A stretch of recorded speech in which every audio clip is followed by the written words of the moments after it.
Yodlona, Yodlona,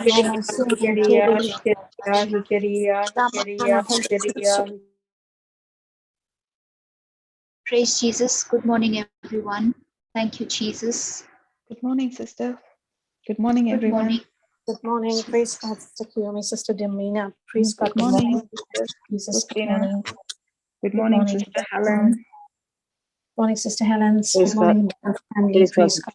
God. Jesus. Morning, Sister Christina. Morning, Sister Praise Kiyomi. God, Sister Helen. Sister Jesus. Davina. Praise God. Morning, Brother Stanley. Praise God. Praise Morning, God. everybody. Jesus. Praise God. Praise God. Praise God. Thank you, Jesus. Do we have any testimonies to read, sister? Yeah, I have two small ones, Sister. But we'll go ahead and share them. Okay. Yeah, praise God.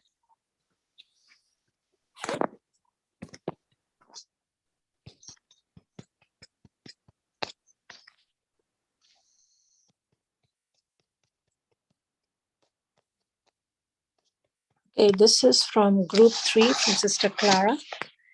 And it says, this is the person who Sister Clara had ministered to. And this person is sending Sister Clara the message saying, Sister, you remember the vision you made for me? That I am getting up early in the morning and preparing tiffin for my husband. It has come to pass. I'm doing it for him. God is working beautifully, sister. No doubt, I'm trying to speak to my husband little by little, but he is not wanting to. But I know my God, his time is the perfect time. Thank you, Jesus. Praise you, Jesus. So this is a short but a beautiful testimony. Thank you, Lord. Amen. And the second one is from Sister Marina.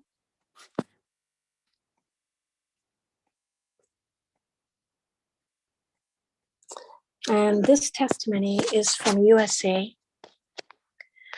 I like to give the honor to the Lord for this miracle. I had a very problematic and dishonest lady as a tenant. By the grace of God, my lady tenant moved out of my property after 18 months living there without paying any rent at all. I even hired 2 lawyers, one after the other. My lady tenant kept ignoring the legal notices, knowing that the government was still protecting her and she qualified for an exemption due to the COVID-19 pandemic rules. She also ignored my text messages, emails, and phone calls. My friend texted Sister Marina and was given scriptures to say. After confessing the scriptures for a month, I was able to recuperate partial of the big debt through a government rent relief program to do repairs and damages done to my property. The scriptures given by Sister Marina were Mark 11:23 to rebuke the negative spirit in her. Romans 4:17, call things that be not as though they were, pay rent. Mark 11:25, forgive her and bless her. Philippians 4:19, believing God is her source and has provided her the resources to pay the rent. Praise the Lord and thanks be to God. Also, thank you, Sister Marina, for providing the relevant scriptures. Amen. Thank you, Jesus. Praise you, Lord. Hallelujah. Praise God. Praise God. Thank you, Jesus.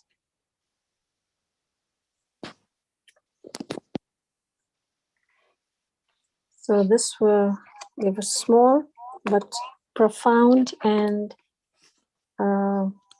powerful testimonies, especially when we go through things on a day-to-day basis, on a practical basis, where we should be so equipped. As Sister Domina, you were saying that, are we equipped? Are we furnished with the Word of God, with the spiritual food? Are we strong in spirit that when the battle comes, what do we do? And so being equipped, which means that we have to fill ourselves with the right food, with the Word of God, with the confession and the belief more than anything else. We have to have the understanding of the Word, fill ourselves with the Word, believe and know. Once we operate in faith and, we speak the Word with that boldness and courage, we know we will have the victory and the results for whatever pressure or battle the enemy put us through. So we can see from these two testimonies that, for 18 months, this lady was not able to get her rent. And that's, I can understand, very, very frustrating for a landlord. Correct, Sister Domina? Yeah, definitely. And what happens is, you give up hopes. You feel this is not happening. And the enemy wants you to see in the natural. Supernatural doesn't come. He says 18 months is gone, 2 years is gone. No, you can never lose your money. That's because when you are not equipped with God's word, that it will come. Sometimes it doesn't come from the same person. It can come from some other sources. But the very fact you have accepted lack and you have stored it in your heart, that is going to manifest. Amen. So good. Praise God. And then soon as they sought help, soon as they reached out to Sister Marina, and the right medicine, the right equipment was provided to them. And soon as they started confessing, they made corrections. Instead of talking of the problem, I'm sure she didn't mention in the testimony, but instead of focusing on the problem, they started focusing on the, on the solution.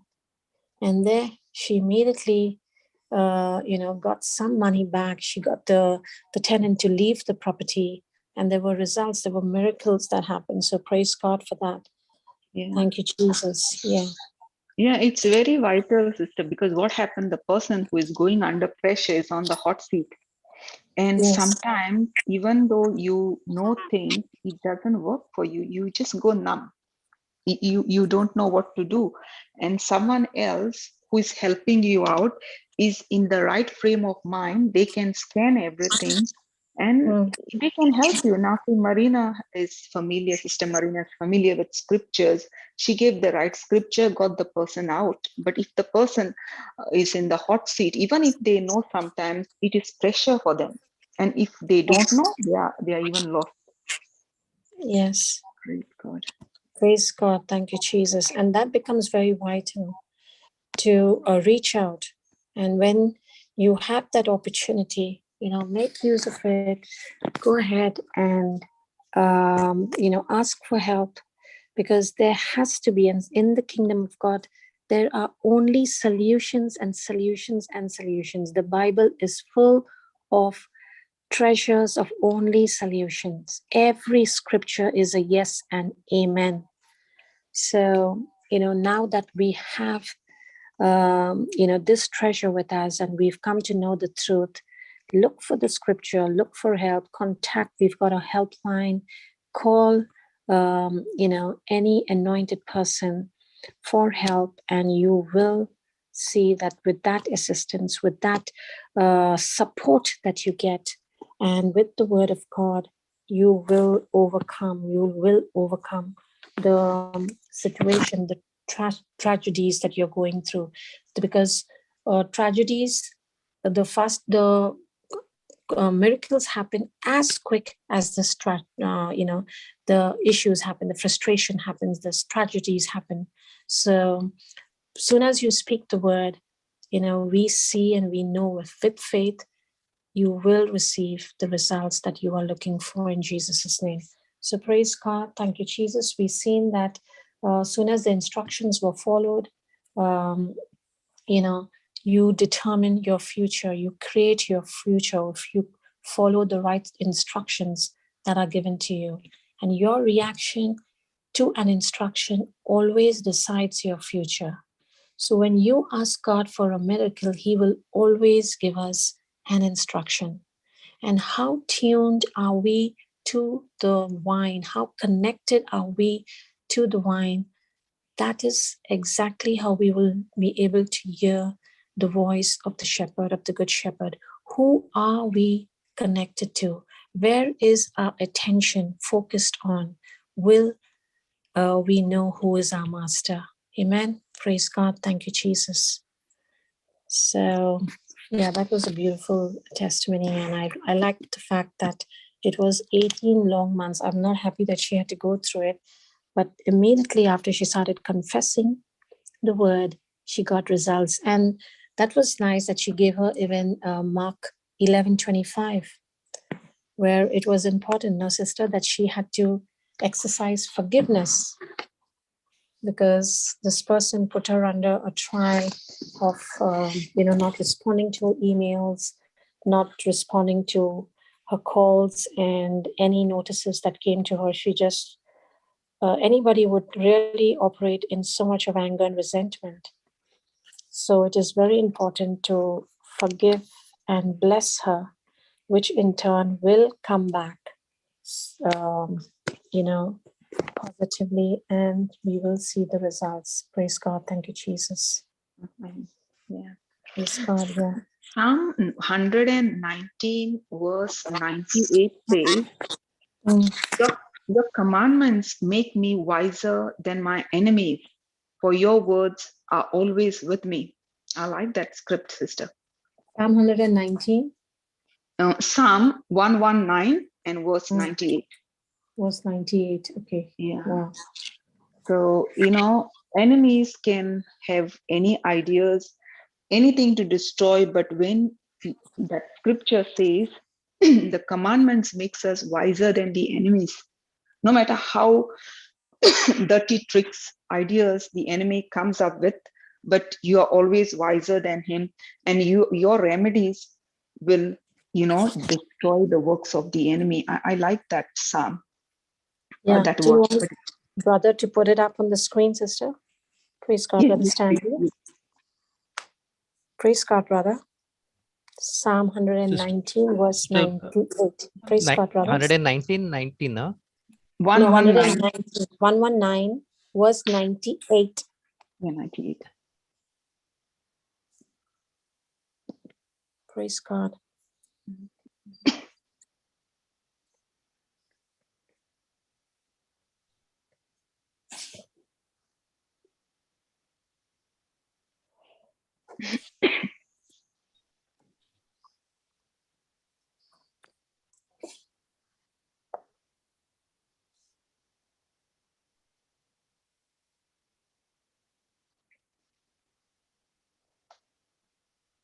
We have Sister Velma Pereira raising her hand.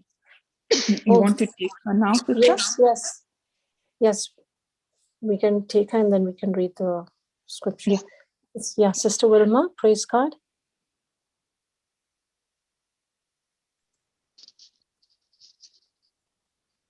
Praise Hello? God, Sister Wilma. Yeah, praise the Lord. Praise Hello? the Lord, sister. Yes, we can hear you, sister. Go ahead. Praise God.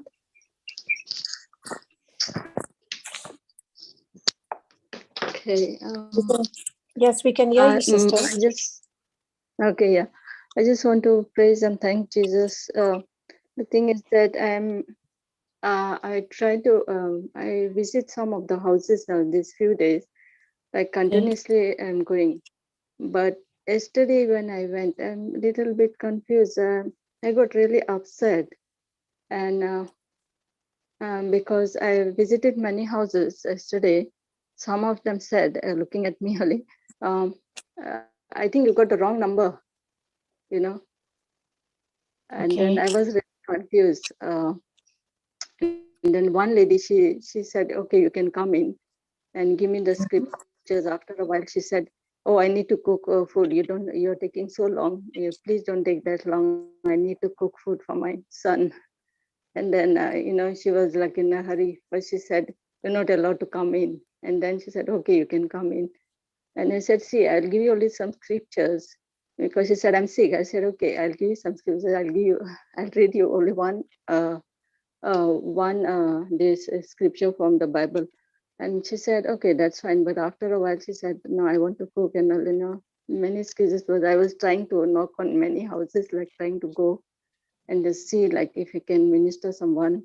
I mean, give the scriptures at least. But I was really upset afterwards because a few days when I went, it was like good. Like some of the people were really good. They took me in and they were sitting and talking with me. And I don't know. I don't know. I need some help. I don't know. I'm Okay. really confused. Please, Okay, confused about what, sister? because the main thing is that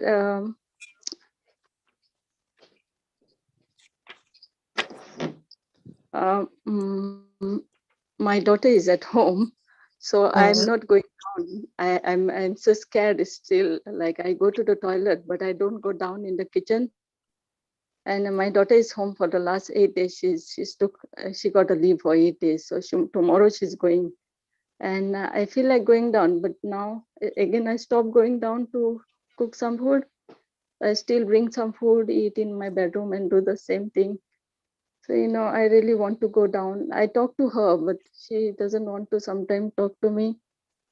And I'm confused. I don't know. I don't know what to do. I'm so confused. I don't know what to do. Okay, so you have two situations you're dealing with at the moment.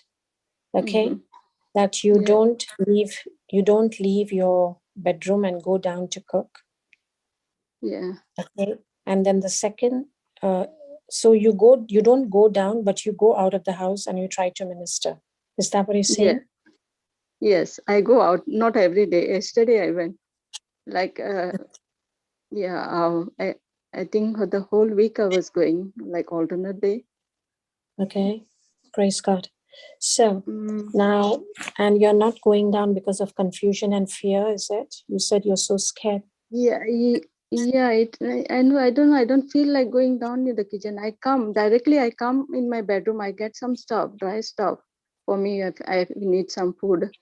And I come in my bedroom. I sit in my bedroom. I go to the toilet because we got down one toilet and on top one toilet. Okay. So I don't use the down one. I use the top one only. So were you listening to the teachings of Sister Domina just now, which was on fear? Were you there? Yes. I come every day. So I was really, after I heard her yesterday also, Samantha was giving for the last 2 days. I was really scared. I don't know what to do. So I was like really confused. So I went on the Samantha's thing again. I heard the teaching and I was like, oh, when I looked on and I don't know. I'm confused. I'm scared. Sometimes I'm not scared. Sometimes I don't feel like going to the toilet. I stay in my bedroom. I need some help, please. Sister, first of all, you should not be speaking that Yes. you are scared. Proverb 18 verse 21 says, life and death is in the power of our tongue. Can someone put that Proverb 18 verse 21? I'll explain to you how it works. Praise God. Proverbs 18. Yeah, 18 verse 21. Okay, I'll read it. Praise God. Just read, there is death and life. Just read death, exclude life. Okay, death. Okay, go on, sister. You don't want me to speak live. Okay. Death is in the power of the tongue, and they that love it shall eat the fruit thereof. Okay. Now exclude death and read life. Life is in the power of the tongue, and they that eat it shall eat the fruit thereof. Praise God. Sister Wilma, have you realized the difference when you take off death and when you take off life? Both the powers are in your tongue. Which power are you using, sister? Life. Now, when you said, I'm scared, I have fear, you have activated death power. See, there is a lot of power coming out of our mouth, okay, like fire. You are releasing wrong power. It is into your hands. What power do you want to release? Whether you want to release life or whether you want to release death. Now, when I was explaining to you, I showed you quite a few examples from the Bible in my practical life as well. There are a lot of things you see. Did I speak anything, or in the Gospels, has Jesus spoken or got afraid of anything what he sees? You know, that man, he brought his son to the disciples. Why? I explained why they couldn't heal that boy. That's because that demonic activity was very strong with that boy. And what happened to the disciples? They got scared. They thought they don't have faith, but the level of unbelief is gone up. So first of all, when you speak, you're releasing the power of death. You know, there is a scripture, let the weak say, I am strong. Now, a person who is weak got to say that scripture as they are saying, I'm strong, the person will get strength. So you cannot say that scripture saying that you will get strength. You have to say that you already got. And as you're saying it, the power of God flows. Once you know that, when you get this understanding, your thinking will change. Now, what is happening with you, sister, is you're only thinking what you have seen. You have to see supernatural. You have to see what you don't see. You have to release the power of life out of your mouth. I'm not scared. I'm anointed. I'm a child of God. I can do all things through Christ Jesus. Christ resides in me, according to Colossians 1:27. Are you meditating on scripture, sister? Yes. Are you speaking out what you want? Or are you observing what's happening around you and speaking out? Yeah, that's what I do, I think, most of the time. Sorry. Yeah, the failure comes because you are looking into natural. So what I do, sister, is even if the enemy shows me things which are really meant to give you fright, I just reject it. I tell it, I can't even see you. I refuse to accept the reality, but I walk in supernatural. Now, are you understanding the difference? How to tackle the problem? You have to reject what you see. You have to ignore and speak what you want, because the power to overcome the enemy is inside of you. It is not outside. Are you with me, sister? Okay. Yes, I'm writing sometimes. Okay, yes, I got it. So you can sit and say, Lord, I thank you. Your presence goes with me wherever I go, and you give me rest. You know, Exodus 33 verse 14, you can say. So what you're imagining is, now, oh, you are not going alone. Lord is going with you. Have you ever, do you know concerning fear and worry, sister? From the White Book, Sister Wilma. Yes. Praise God. Yes. Now, how do you say concerning fear and worry? What is your imagination? When you say, I'm the body of Christ, Satan, sickness has no power over me. What do you think, sister?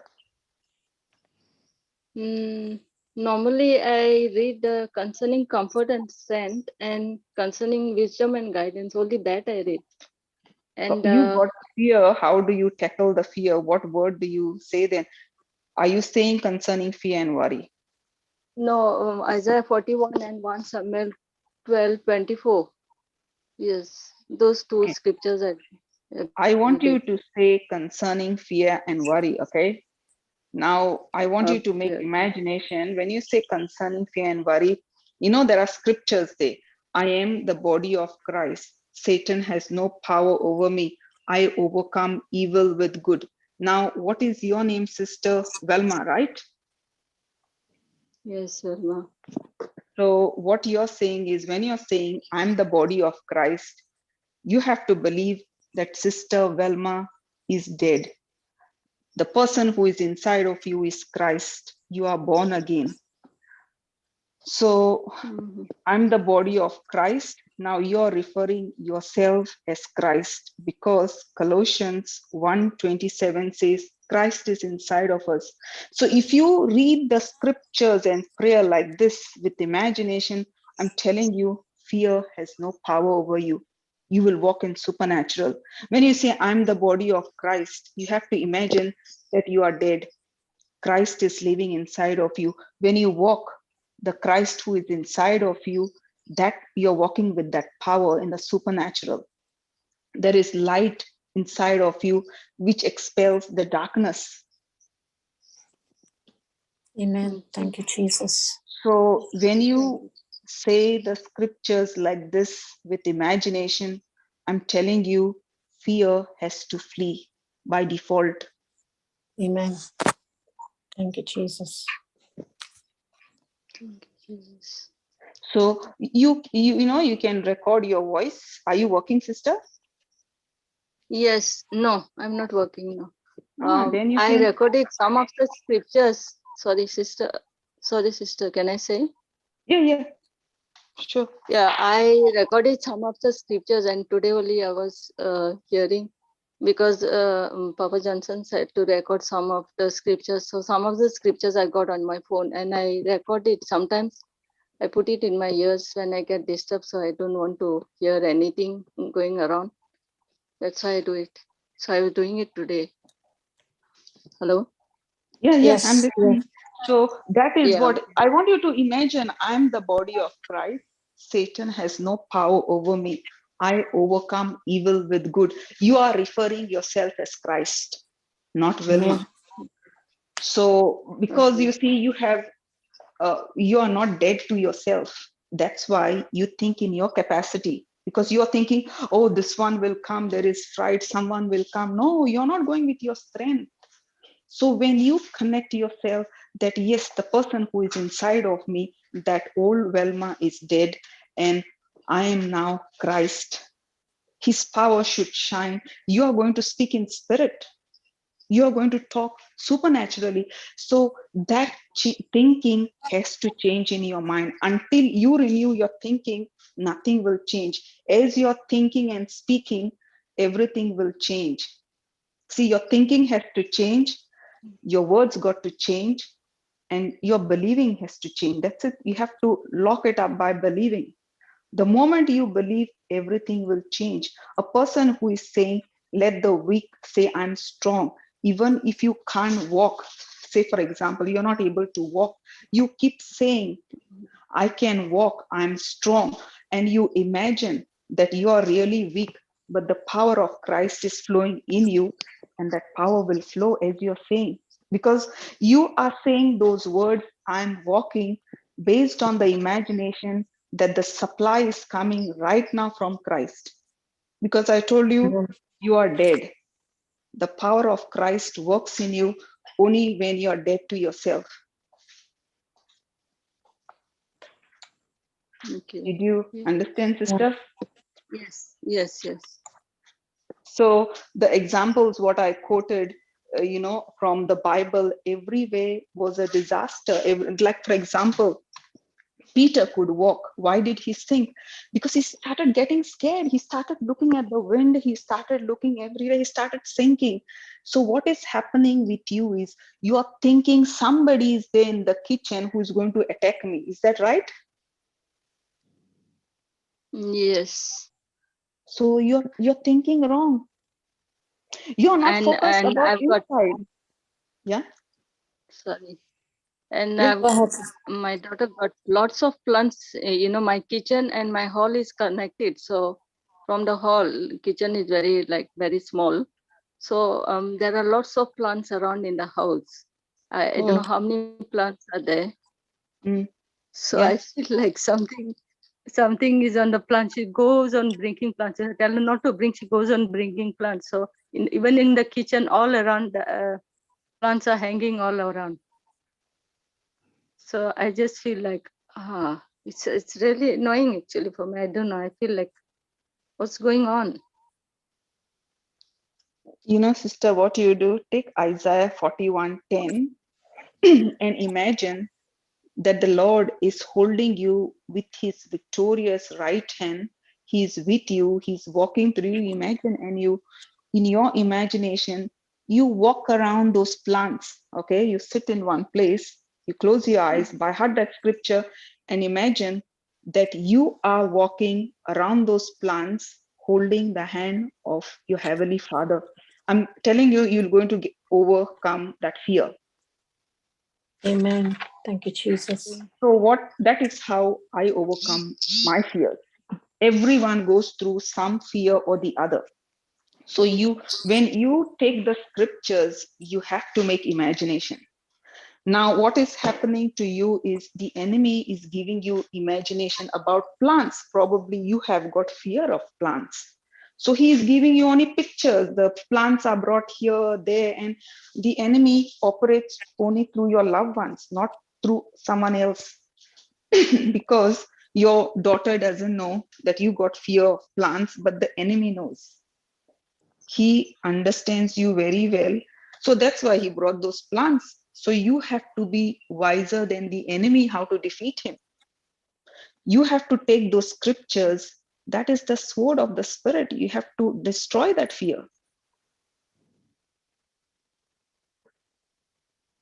Did you understand, sister? Yes. Isaiah 41 and 1 Samuel 2:12 also I say every day actually. Yeah, you can take whatever scripture you want, which you feel it is helping you. 2 Timothy 1:7 is also good. Thank you, Lord, that I do not fear. Sorry, you have not given us the spirit of fear, but of power, of love, and of sound mind. That scripture, what it means is 2 Timothy 1:7. See, in that verse, sister, it says, God has not given us the spirit of fear, but of power, of love, and of sound mind. Do you know what is the meaning of sound mind? Sound mind is a person who agrees to God's word. You know, we think that unsound mind person is a person who is mad, who is lunatic. No, here the Bible refers sound mind is a person who agrees to the word of God. So God has not given us the spirit of fear, but of power. We are powerful, and it is a spirit of love and of sound mind to agree to every God's word. When you say the scripture, sister, by default, you will agree to God's word. You will believe God's word. And that power of Christ which is in you is great enough to destroy the works of the enemy. Okay. Did that sink in you, or do you need more explanation? Did you get how to attack the enemy? Yes, you said to take Isaiah 41:10 and then go around the plants, right? And say the scripture. Yeah, in That's your right. imagination, you have to say it. Imagination. Okay. See, Okay. whatever fears you got, whether plants or darkness or anything, you just take the scripture. First thing you have to do is by heart the scripture. Okay. When you Yeah. by heart it, only when you know the scripture by heart, you will be able to make imagination. Otherwise, your focus will be to read the scripture. Your imagination will not be 100%. So you are walking in your imagination wherever there are plants or whatever fears you got, and you're holding the hand, victorious right hand of your heavenly Father, and you're walking. If God is with you, are you scared of anything? That's it. I really want to go down to cook some food, and then I No, just no, feel just I don't answer feel my like going question. down. Do you think Yeah. when God is with you, are you scared of anything?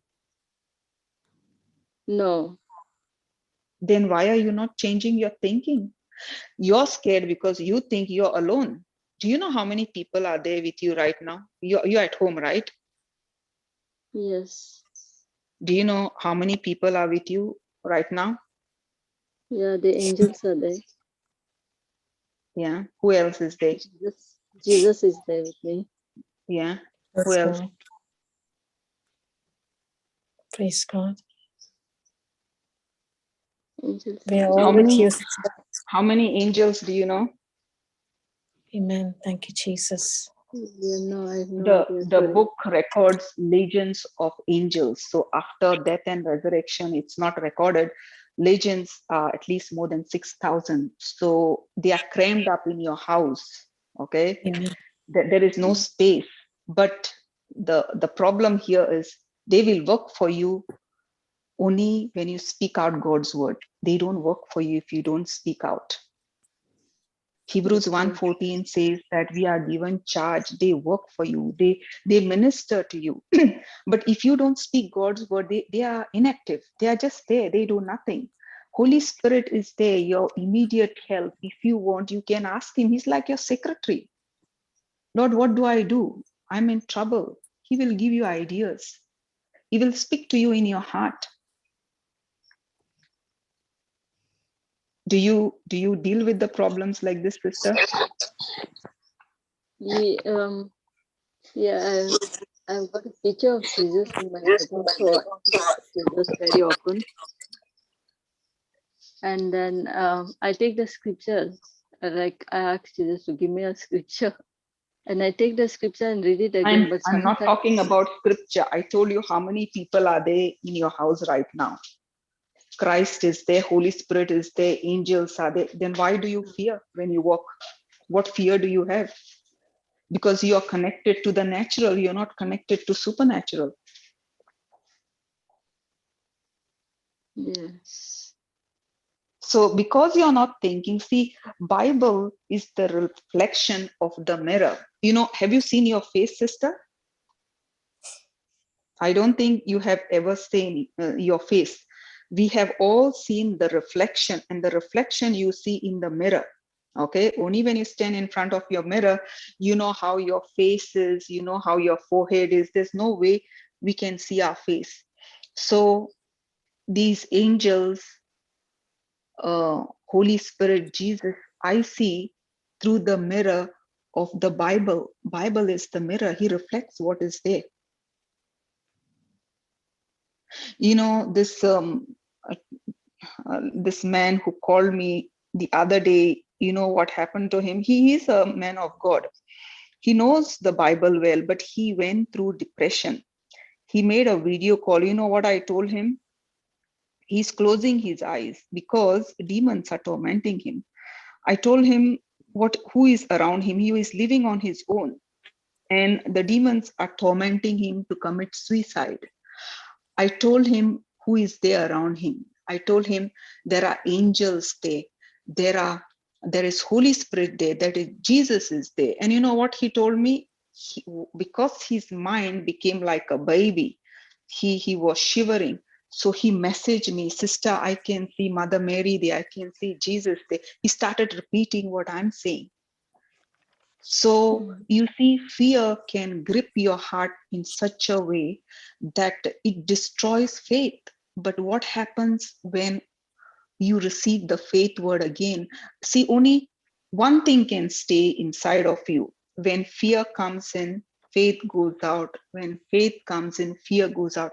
They cannot stay together, sister. So even that depressed man, what happened is he started thinking that angels are there. I said, you are sealed with the blood of Jesus. No demons can touch you. I said, there is a border put. When you claim the blood of Jesus, they cannot enter where the blood is. So that protection he got, that confirmation he got, and what he realizes, he didn't want to speak to anybody. He told his family members, it's only one person I will talk to and I get comfort. That's it. Even though demons were tormenting him, he started thinking what I was speaking to him. What are you thinking? Are you thinking what the demons are talking to you, or are you thinking about the Bible? So the choice is yours, sister. How do you deal with this? Because the enemy also talks to you, and the Bible also talks to you. The choice is in your hand. What do you think? What do you should say? I showed you in Proverbs 18 verse 21, both the powers are active. Death is also active, life is also active. So you are the one who is putting it into action. Death is also active and life is also active. Which power do you want to activate? You want to activate the power of death. You speak all the words what the enemy is showing you. You see the natural thing and you speak the death is active. Life is active when you speak God's word. There is breath God has put in his word. There is life flowing out when you speak out those words. That life will flow and destroy the natural, and you walk in supernatural.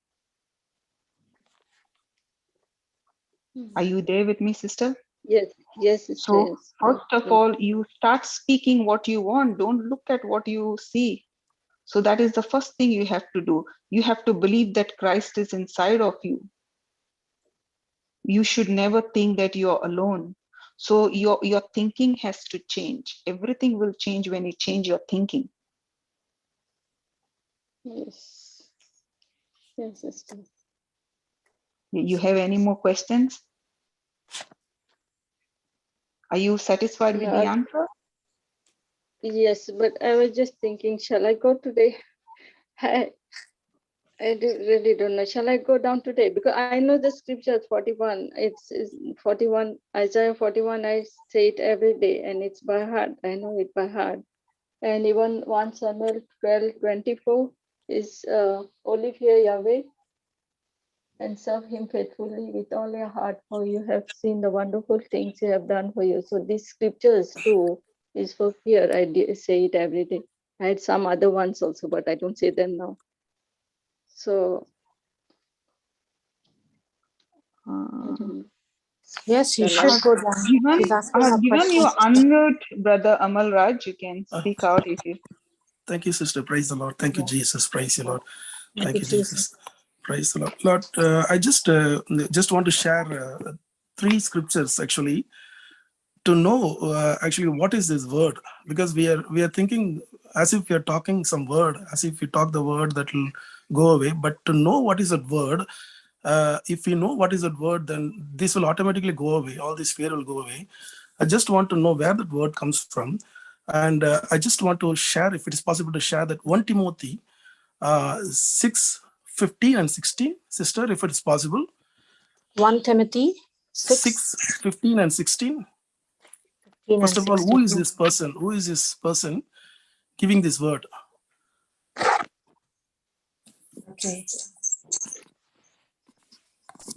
Which in his time he shall shew who is the blessed and only potentiate, the King of kings and Lord of lords, who only has immortality, dwelling in the light, which no man can approach unto, whom no man has seen, nor can see, to whom be honor and power everlasting. Amen. Praise God. So this is telling about the Father who is nobody has Yes. seen, and who is immortal, King of kings, Lord of lords. That means he is sovereign. He is control over everything and is all powerful. There is nothing impossible for him. So now we'll go to this scripture in John 12:49, sister. John 12:49. Yeah. I hope that sister is also seeing the scripture. The other sister is listening. Sister Wilma, praise God. Yes, yes, yes. Yeah, please look at Yes, the yes, screen, all right, sister? yes, yes, yes, sister. Praise God. For I have not spoken of myself, but the Father which sent me. He gave me a commandment, what I should say and what I should speak. So this Amen. is our Lord Jesus is telling. Yeah, go on, sister. And I know that this commandment is life everlasting. Whatsoever I speak, therefore, even as the Father said unto me, so I speak. Amen. So Praise God. here Lord Jesus is telling clearly that he is not giving his word. The same immortal person who is in the most high heaven, who has nobody has seen, has given that word, and Lord Jesus, who is the Son of God, giving the same word here. The difference, the power between normal human words and this word is it's a creative power. I will take you to another scripture that is in Genesis 1:3.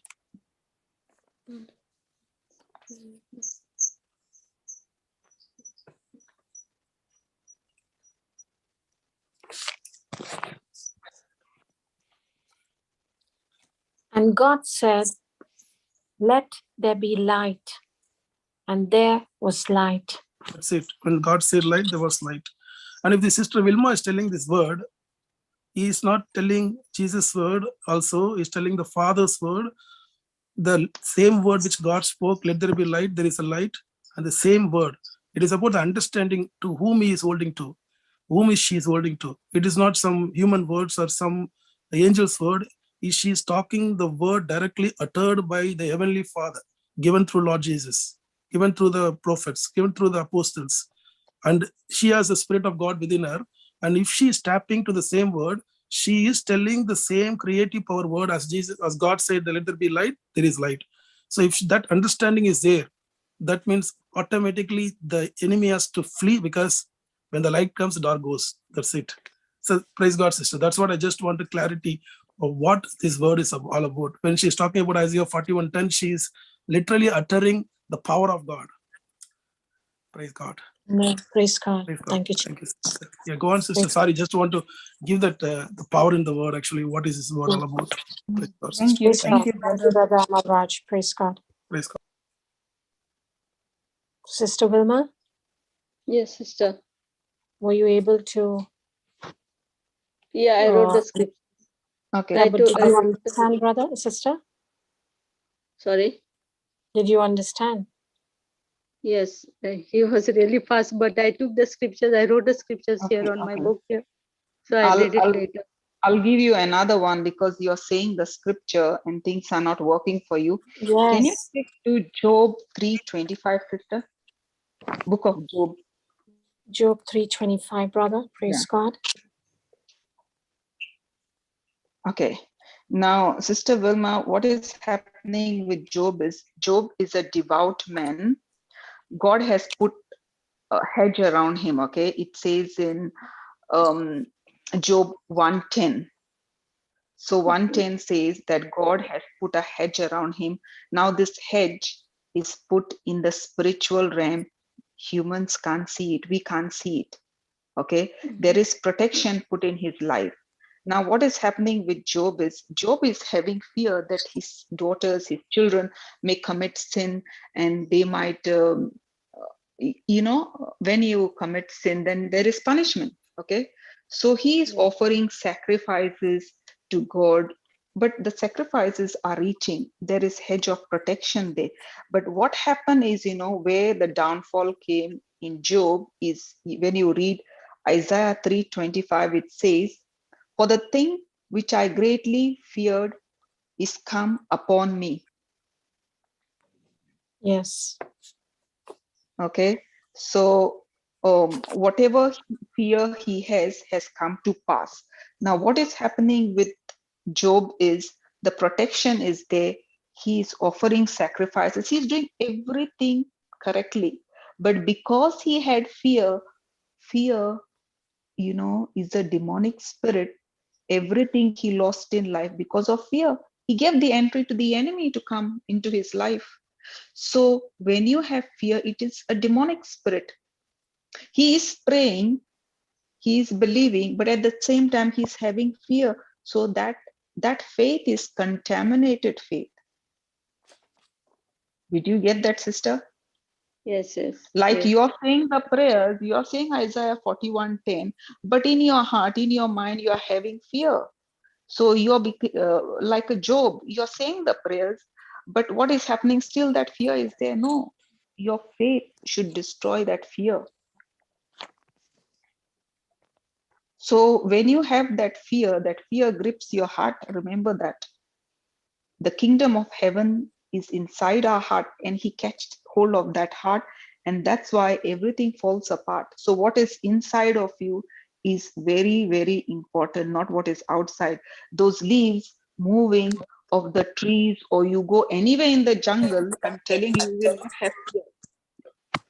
That's because the power of inside is very strong to destroy the works of the enemy, which is showing outside. So you have to focus inside. You have to change your thinking. Only then outside will change. You will be going and touching those leaves, those plants. You will not have that fear. You have to believe what you're speaking. Your heart and your mind and your video in your mind should be all connected. You're speaking the scripture, okay? Your audio is going okay. Your video in your mind is not right. You are thinking of fear. You're thinking in the natural. Are you with me? Yes, yes, yes. I'm listening. So your thinking should change. The video should change. You have to make a video that Christ is inside of you. You got army of angels walking with you when you're walking. So you should not have fear. You should walk in supernatural, because if you're not thinking that Christ is inside of you, you're not thinking that angels are with you, because your thinking is what that Wilma alone is walking in the house. So you have fear. You don't have God's army with you. So you need to change your thinking. Only then everything will change. Just saying the scripture is not enough. You have to Yes. make a video in your mind that this is what is happening, and everything will work with you. Okay. You have to believe what you're speaking. You're not believing because you're saying the scripture, okay? Your audio is going right, but your video is not matching with your audio.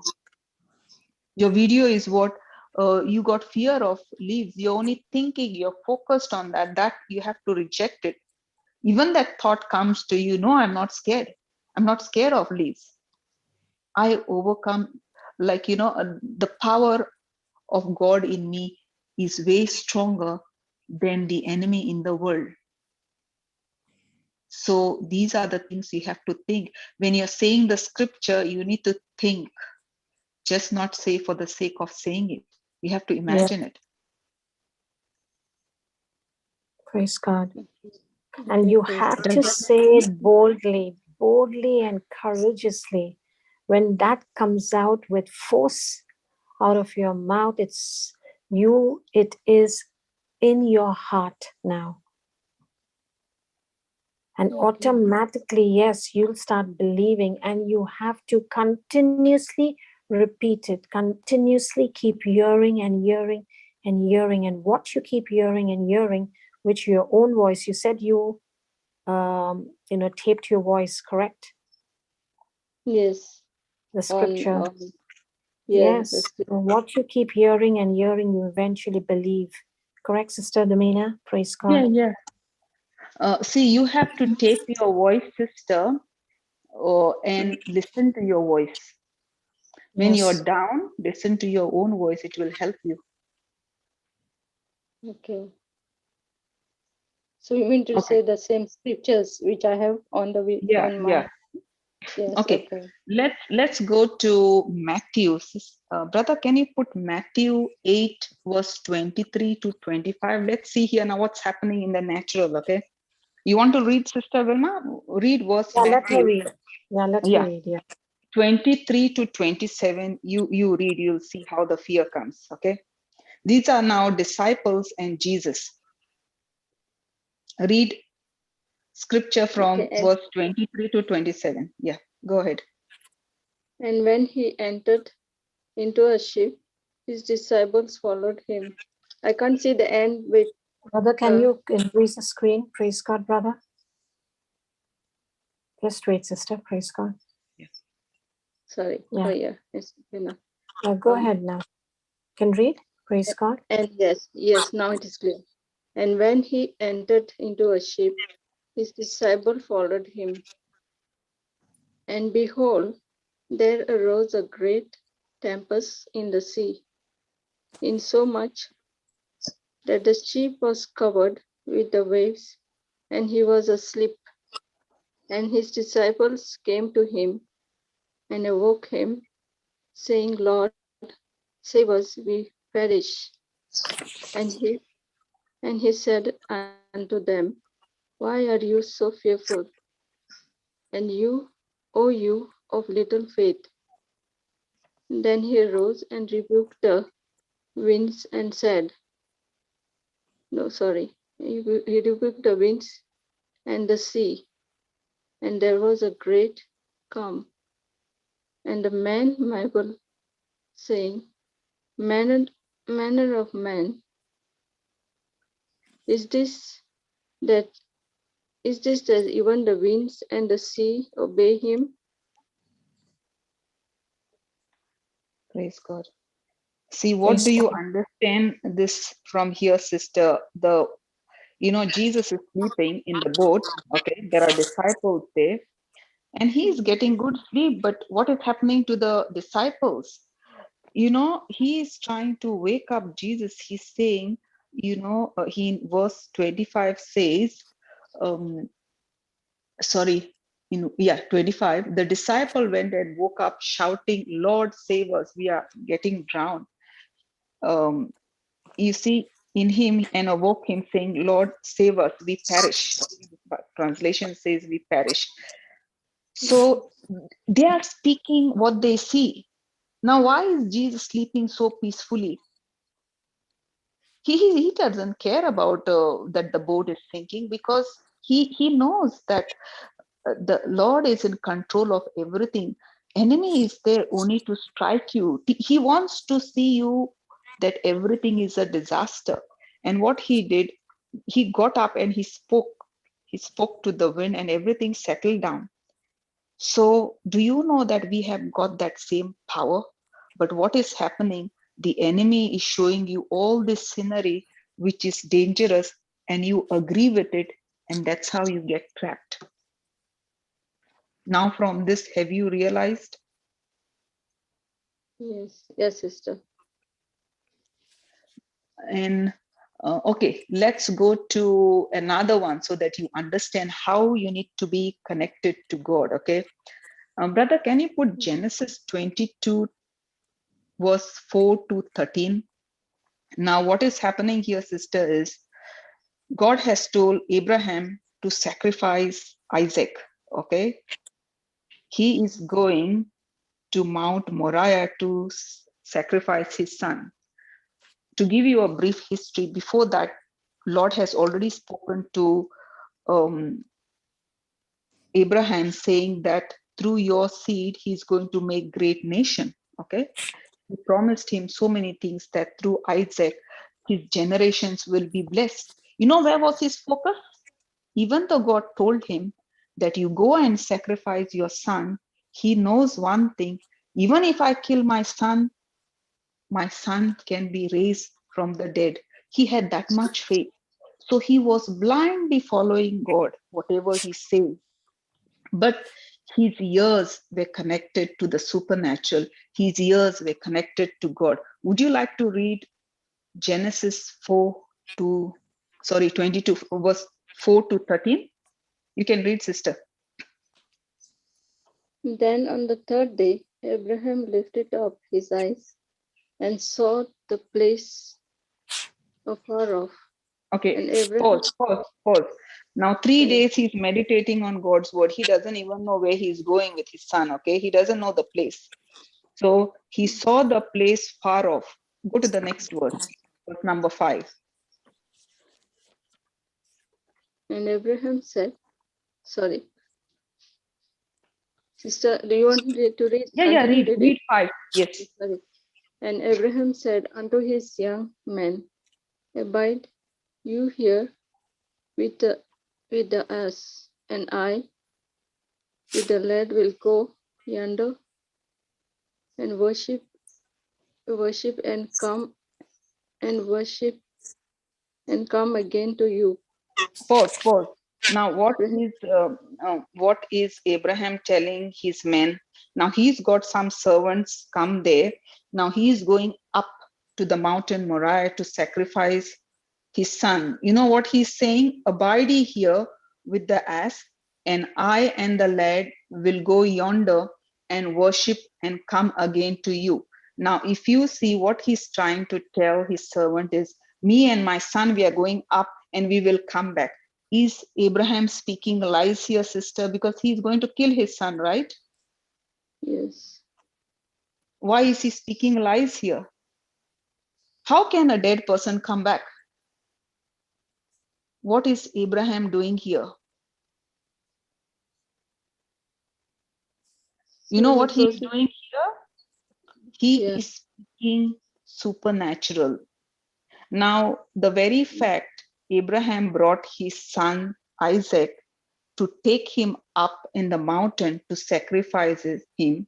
Now, if you take your child, sister, and kill that child, will the child come back alive or dead? yeah, the So why is Abraham saying that he will come back? He's telling his servants to stay there, he will come back. So is he not speaking lies here, sister? Or is he speaking faith? He speaks faith, what the Lord faith. spoke to him through Isaac. His generations will be blessed. So he's speaking faith here. Even if my son is killed up in the mountain Moriah, God has power to raise him from the dead and he can bring him back down. So that he's speaking faith. He's not speaking lies there. He's not speaking what he can see, but he's speaking supernatural. Now, did you get how you have to react? Is he Yes. speaking about the death? Okay, go to verse 6.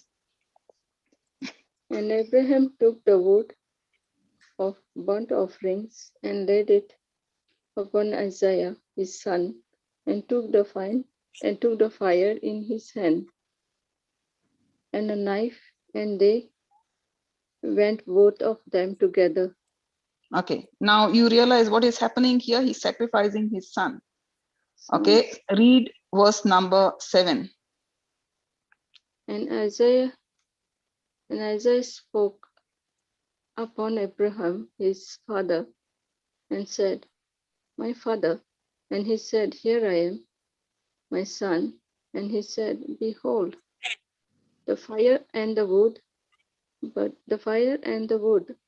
where is the lamb for a burnt offering? Pause. Now, do you realize what the son is asking? Now, Isaac is Abraham's son. He would have seen his father sacrificing so many times. So he is asking the question to his father that he has got fire, he's got wood, where is the lamb? Now, see, the father has not told the son that he is the sacrifice. Do you want to read the answer what his father is giving? Read verse number 8. And Abraham said, My son, God will provide himself a lamb for a burnt offerings. So they went both of them together. Now, is Abraham a liar? He's not telling his son that he is the sacrifice. What is he doing? Life and death is in the power of our tongue. He's speaking life. He didn't speak death about his son. Did he speak? He should be saying, No, "Now you are sacrificed, son. I'm going to put you down, and you are going to die." Did he speak death? no. Yes. So this is the second instance. Abraham is speaking faith. Okay, go down verse number 9. And they came to the place which God had told him of. And Abraham built an altar there, and laid the wood in order, and bound Isaiah his son, and laid him on the altar upon the wood. Okay, now did you see what he did? He didn't speak anything to his son, but he laid him to sacrifice. Okay, go to verse number 10. And Abraham stretched forth his hand and took the knife to slay his son. Okay, what is he doing? He's about to kill him now. But Yes. remember, he's connected to God. He's connected to supernatural. Read the next verse. And the angel of the Lord called upon him out of heaven and said, Abraham, Abraham. And he said, Here I am. Did Abraham hear the voice of God? See, if you are in grief, if you are focused on the natural, you cannot hear the voice of the Lord. Now, do you realize, sister, how much we have to be connected to God? If Abraham was in grief and sorrow that he is going to lose his son, he's not going to hear that. He's going to kill. He missed to kill his son. Go to verse number 12 now. And he said, Lay not thy hand upon the lad, neither do thou anything unto him. For now I know that thou fearest God, seeing thou hast not withheld thy son, thine only son from me. Now, do you realize how the revelation came to Abraham? If he was not connected to God, if his ears were not tuned into God's voice, he would have killed his son. But he was connected to God, his ears. So when you're going through difficulties, when you're going through fear, are you calling out the Lord, sister? Are you calling out in the name of Jesus? Or are you more focused on the video clips, what the enemy is giving you? Enemy is giving you the video clip of those trees, those plants that your daughter has bought, put it there. He gives you video clip of darkness. I don't know what else he gives you. So are you focused with that? Or are you focused on the supernatural, what the Lord is telling you? Abraham here, you see, he was totally focused on the word of God. He was totally focused on what the Lord has promised him. He refused to speak the natural. Did you see the behavior of Abraham? How he's reacting every step. If you see at the start, it looks like he is speaking lies, isn't it? He told his servants to stay there. He will come back. If you're killing your son, how can you come back with your son?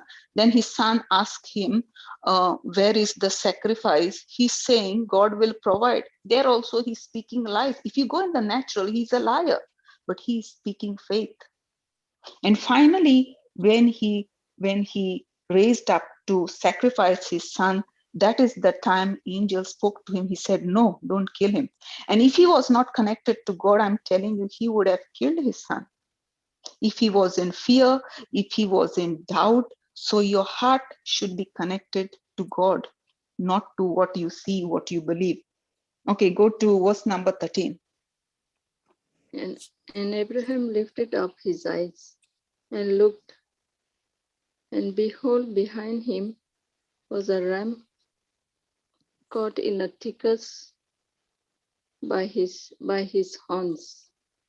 And Abraham went and took the ram and offered him up for a burnt offering instead of his son. Now, did God provide the lamb according to Abraham's word, sister? Yes, he did. Did Abraham prophesy that God will provide? What did he tell his son Isaac when he asked him, where is the burnt offering? He provided, he said, God will provide. Did God act according to the word of Abraham's belief? Did he believe that he will provide the sacrifice? So what you believe, what you engrave in your heart, that is what is going to come to pass. What have you engraved in your heart? That fear, going and looking into those plants, this, that, whatever you have engraved, sister, that is going to come to pass. Now, Amen. did you Pray get for. your answers in this passage? Yes. One more pointer, Sister Domina. When we believe, we are also obedient to the word. As just Yes. as Abraham spoke the faith, and Isaac, he could have asked when he laid him, how come you said you have there's going to be a ram and you're laying me down on that, he could have asked like that, but he didn't. He was just obedient. And when that's what I noticed as well. Each one of us, when I believe in the word, I just am so obedient that I follow it. And the same thing we see in Jesus Christ as well. And he was so obedient to the will of the Father that he just followed the instruction and went up to the Instruction. place. Yeah. Yeah. Praise God. Yeah. Praise Now God. you realize, Sister Vilma, what's happening. You are speaking the word, but you are not obedient to the word, what you are speaking. Are you acting according to God's word? Your action is not shown there because you're still focused on the natural. You're still focused on what the enemy is showing you. You have Yeah. power over the enemy. She's operating in constant fear and worry because, in spite of speaking the scriptures, and she has all the right scriptures with her sister, but she's still afraid to go down.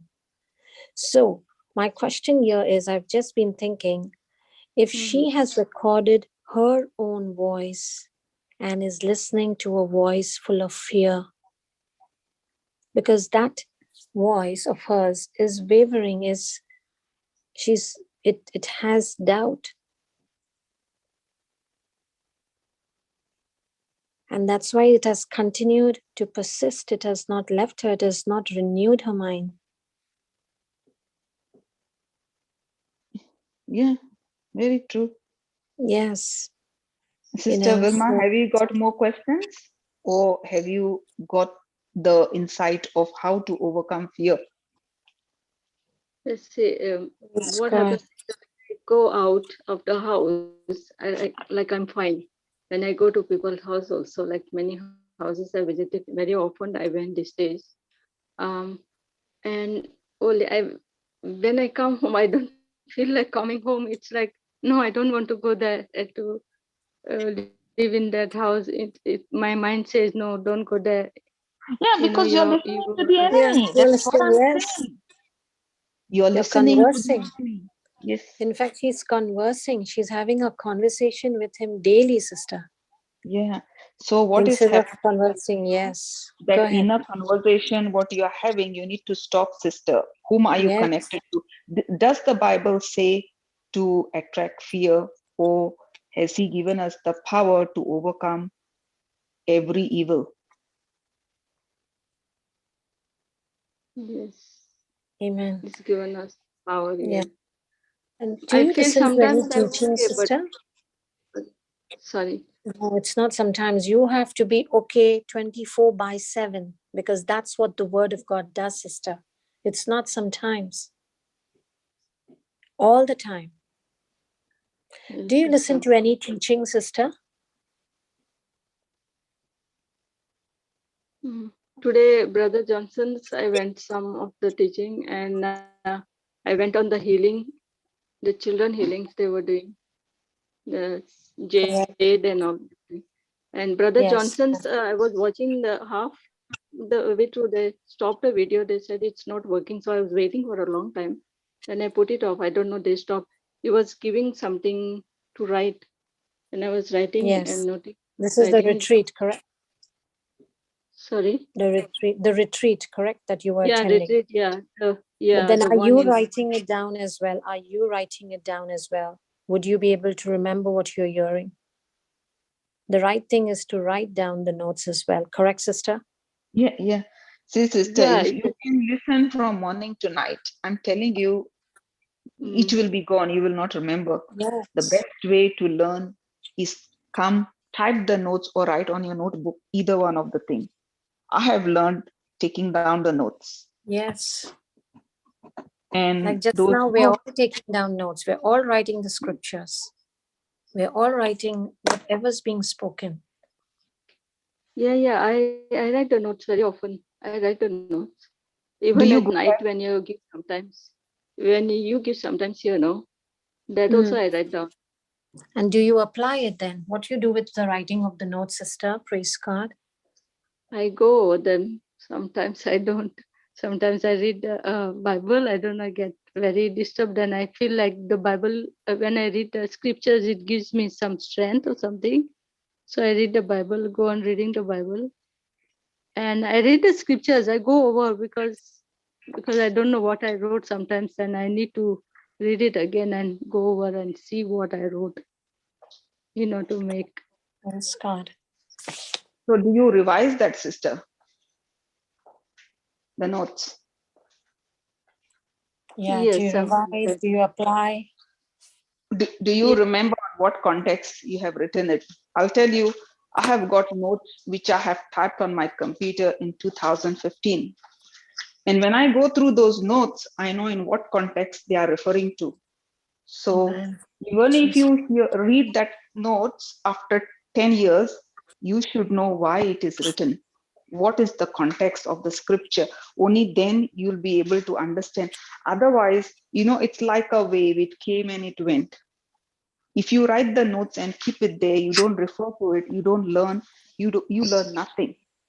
I have noticed that I used to listen to preaching, listen, and you forget over a period of time. You'll Sure. remember like what you have learned today, you'll remember today, you'll remember for a month, you can remember for 3-4 months. If you don't have the record, you'll forget it. The first thing, sister, you have to learn the scripture by heart. If you want to really get the juice out of that scripture, if you want to work that scripture in your life, you have to learn it by heart, meditate on it. If you don't understand, Lord, give me the revelation of that scripture, give me the insight of the scripture, bring all the hidden things to light, Lord, and you keep speaking that scripture. You are a person who is speaking in tongues, you can go in tongues as well. Lord, give me the revelation, how to use it, how to apply it. You speak in tongues and you can ask the Lord, whatever is in my spirit, get it into my soul mind so that I know you well. I can use this scripture well and help me to use it, to make it practical in my life. And it will help you. If you are doing all these things, it should work for you. Are you with me, sister? Yes, sister. Yes, I'm listening. Yeah. So if you are not doing these things, I don't know what will be the result. But, so these are the things I do and it works for me.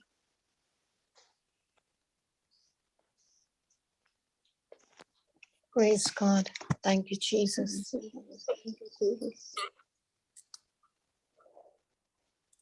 So you keep confessing them boldly. What you believe determines what you will receive from the Lord. Did you understand what I said? What you believe Yes. determines what you will receive from the Lord.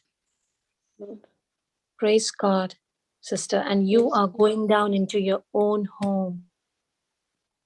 The environment that you create will be the product that you will produce, sister. And your daily, whatever is your future is hidden in your daily routine. So, speak the word with boldness. It has to work when you are saying it with faith. That's God's word. It will not come back to you empty or void. It will accomplish for the purpose that you are saying it. Believe in it when you speak because it's God's word. It's faithful. He is faithful to his word. And that fear, what the devil is telling you, will only bring torment. So who would you focus on? As Sister Domina was talking on Jesus, exactly on his word. And the word of God is God himself. And he loves you. He died on the cross for you. And if you're walking in that love, there can be no fear. If you understand the love of God for you, there can be no fear.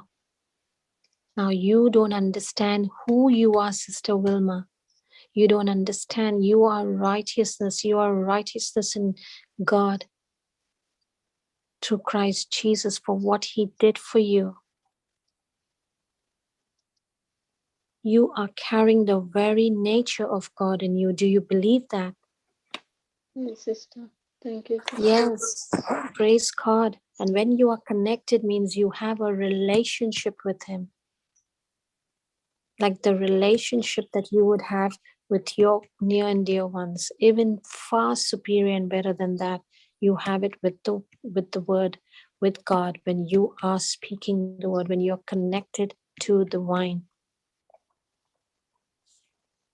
So all you have to do is just check, what you are doing. And that's what Sister Domina was helping you here. We are helping you to just make those corrections.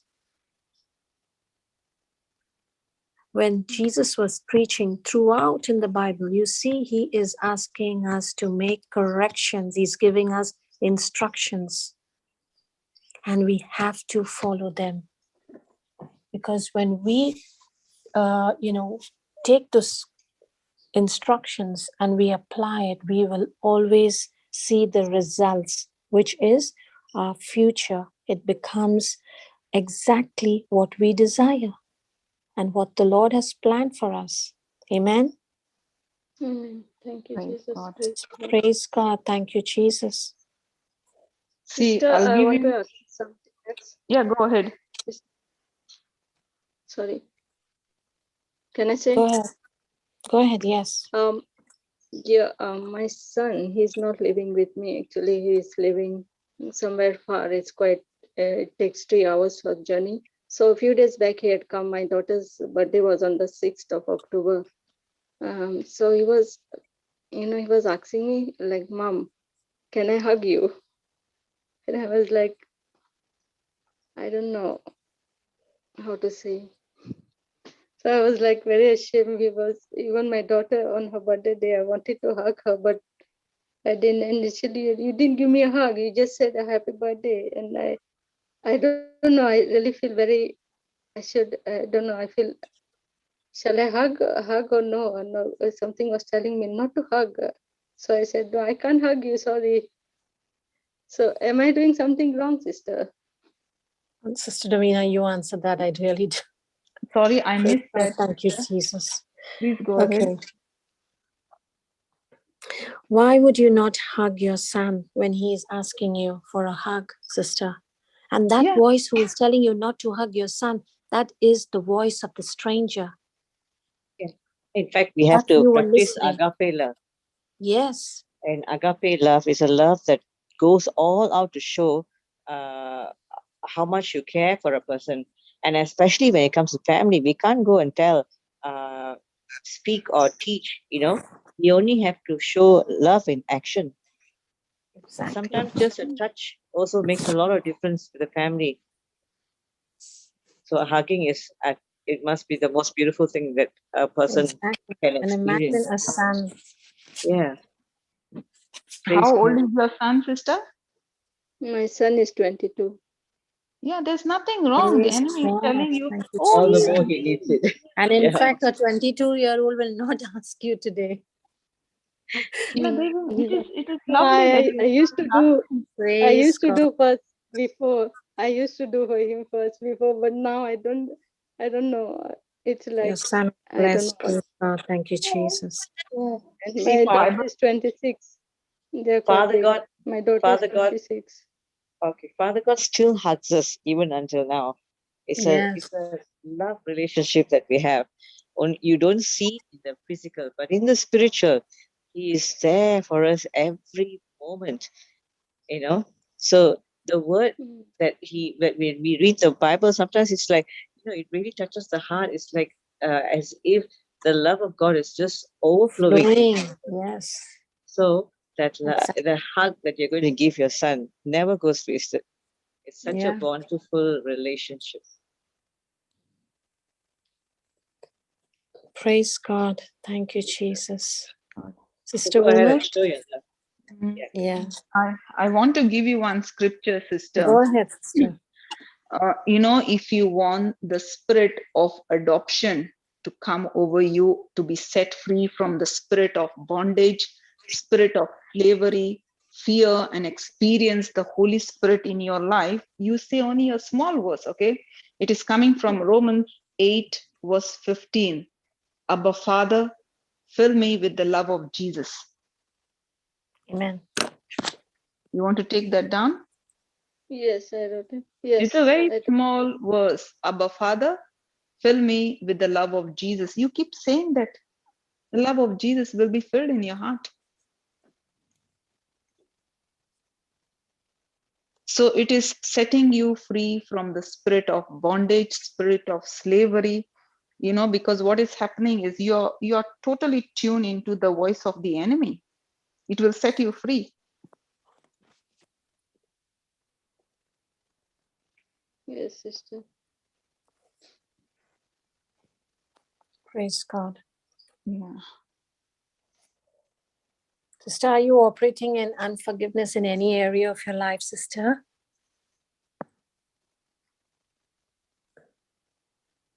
Praise God.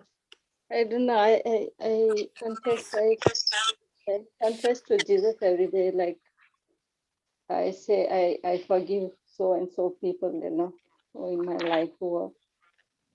So even today, I say in the morning. So I make sure that I forgive the people like who I had hatred, but not now anymore. But still, I say it every day, make it sure that I forgive these people. Sister, Hello? And how do you know? sorry, go Go ahead. ahead. No, I was just wanting to know, how does she know that she has done it? Because how do you know that you have that you are freed and you have forgiven them, sister? No, that's why. That's what I'm saying, sister. I say it every day Mm-hmm. because I feel that I'm not free. So I just say it. I talk to Jesus Go ahead, and say Sister I Helen. forgive so and so people.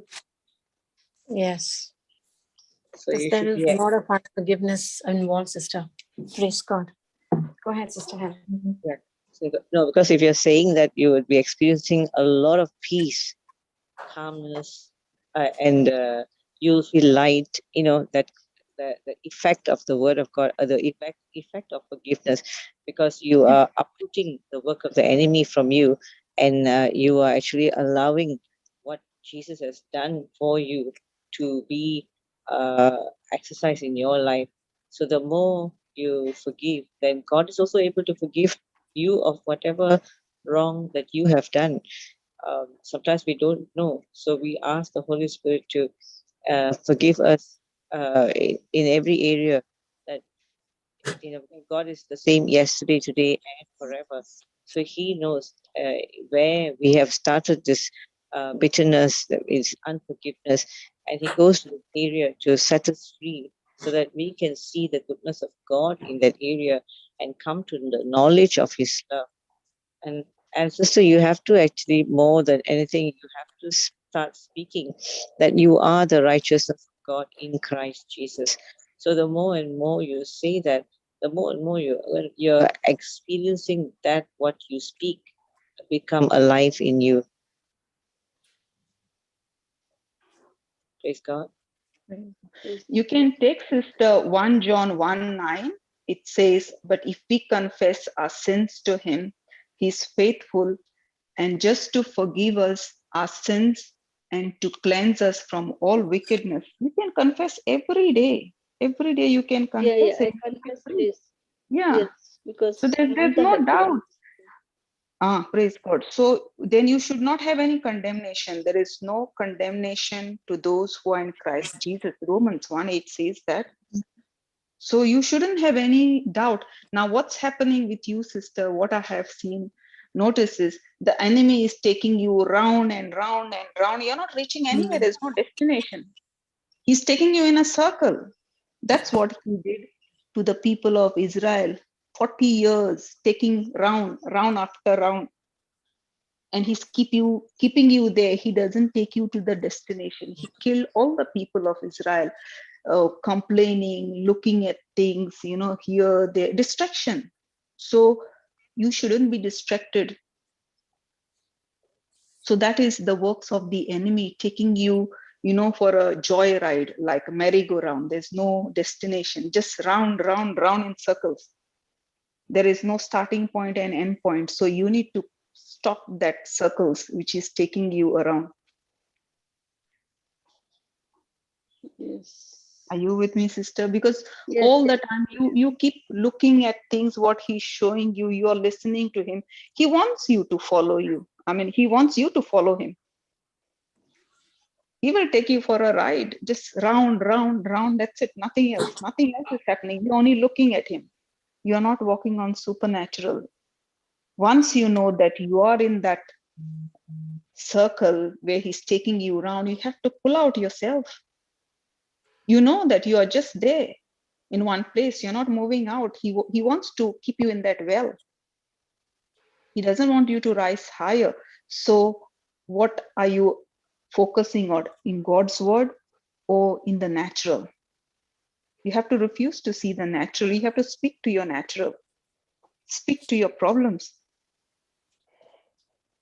2 Corinthians 4:17-18 says that we have to speak to our problems.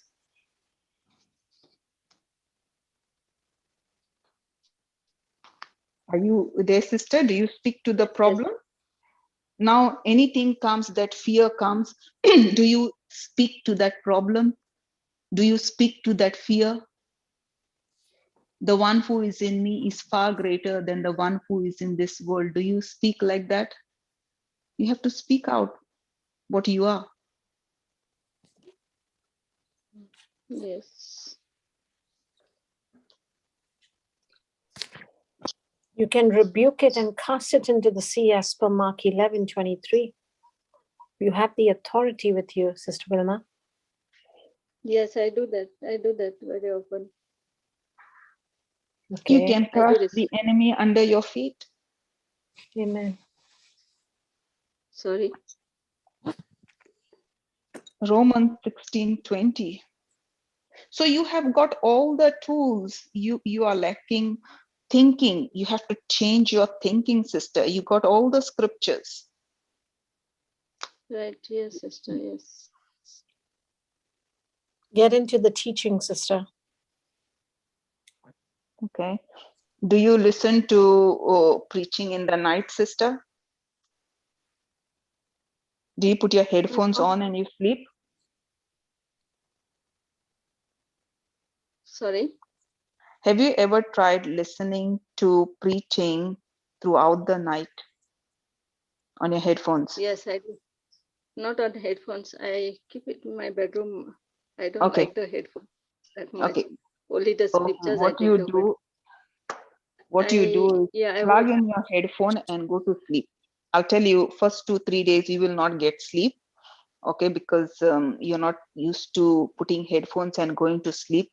But everything what is in there will come out. Amen. Whatever negativity, they try to do it for 1 month, and you'll see the result.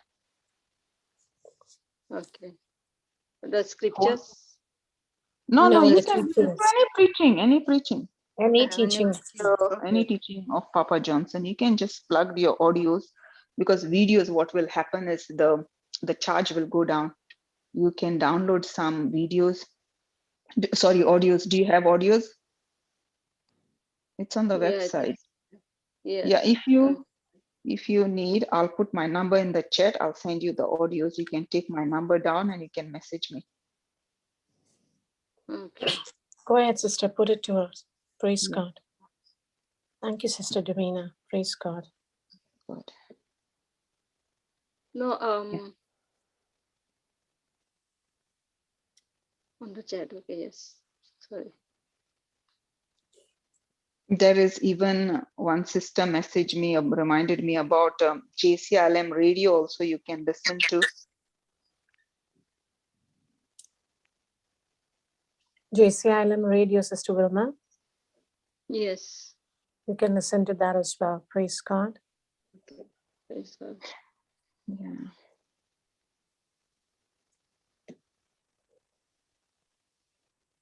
Yeah.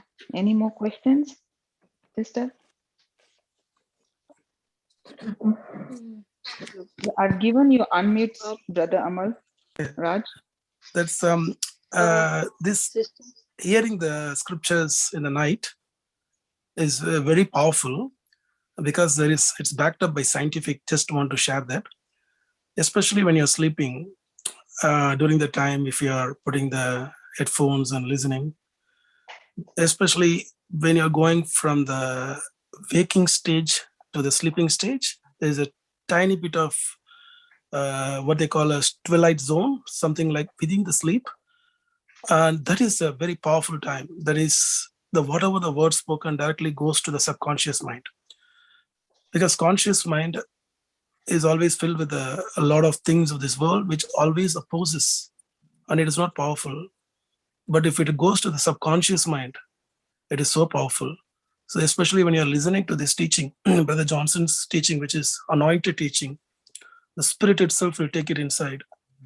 And once it goes inside, even we can't resist. The subconscious mind is so powerful and backed up with the anointing of the Lord, and it will break the yokes, and also it will set others free. So that's why I think a lot of people, they tell, especially when their spirit is very weak, they can't able to recite prayer or anything, they're very weak. And this is very powerful. And especially they have to continuously listen, like, even it looks foolish, what is there to listen to 8 hours or 10 hours, but it works. It's like medicine. Praise God, sister. Thank you. Praise God. Thank you, Brother Amal Raj. Praise God. Thank you, Jesus. Sister Helen, there's Brother Linus in there. Could you make him co-host, sister? Sure, sister. Praise God. Oh, I didn't see him. Okay. Praise God, brother. Praise God. Okay. Praise God. Praise God, Brother Linus. Welcome. Praise God, praise God. Very good morning, everyone. Praise God, Brother. Good morning, Morning, Brother Linus. Linus. Good morning. Time. Good to hear your voice. God is good yes. all the time. Praise God. Thank All you, the Jesus. time, God is good. Thank you, Jesus. And we are talking to this person you call love, if you remember, Brother Linus. Praise God. Yes. Yes, praise God. So, when we substitute love with fear, and that's when all these things happen, isn't it? Correct. Yes. Because the Bible tells us that the perfected love of God casts out all fear. Amen. Praise the Lord. Praise the Lord. Praise God. Thank you, Jesus. Praise God. Yeah, thank you so much for allowing me to come in. First of all, Sister Velma, isn't it? Yes. Sister Velma. Sister Velma, Yes. what is the greatest fear a person can feel, as living on this planet Earth? Would you know? What is the greatest fear? What's the one thing that the person fears most? I should say, fears the most.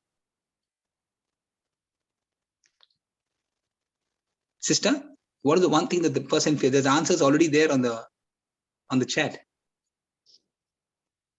All correct answers on the chat already. Sister Velma?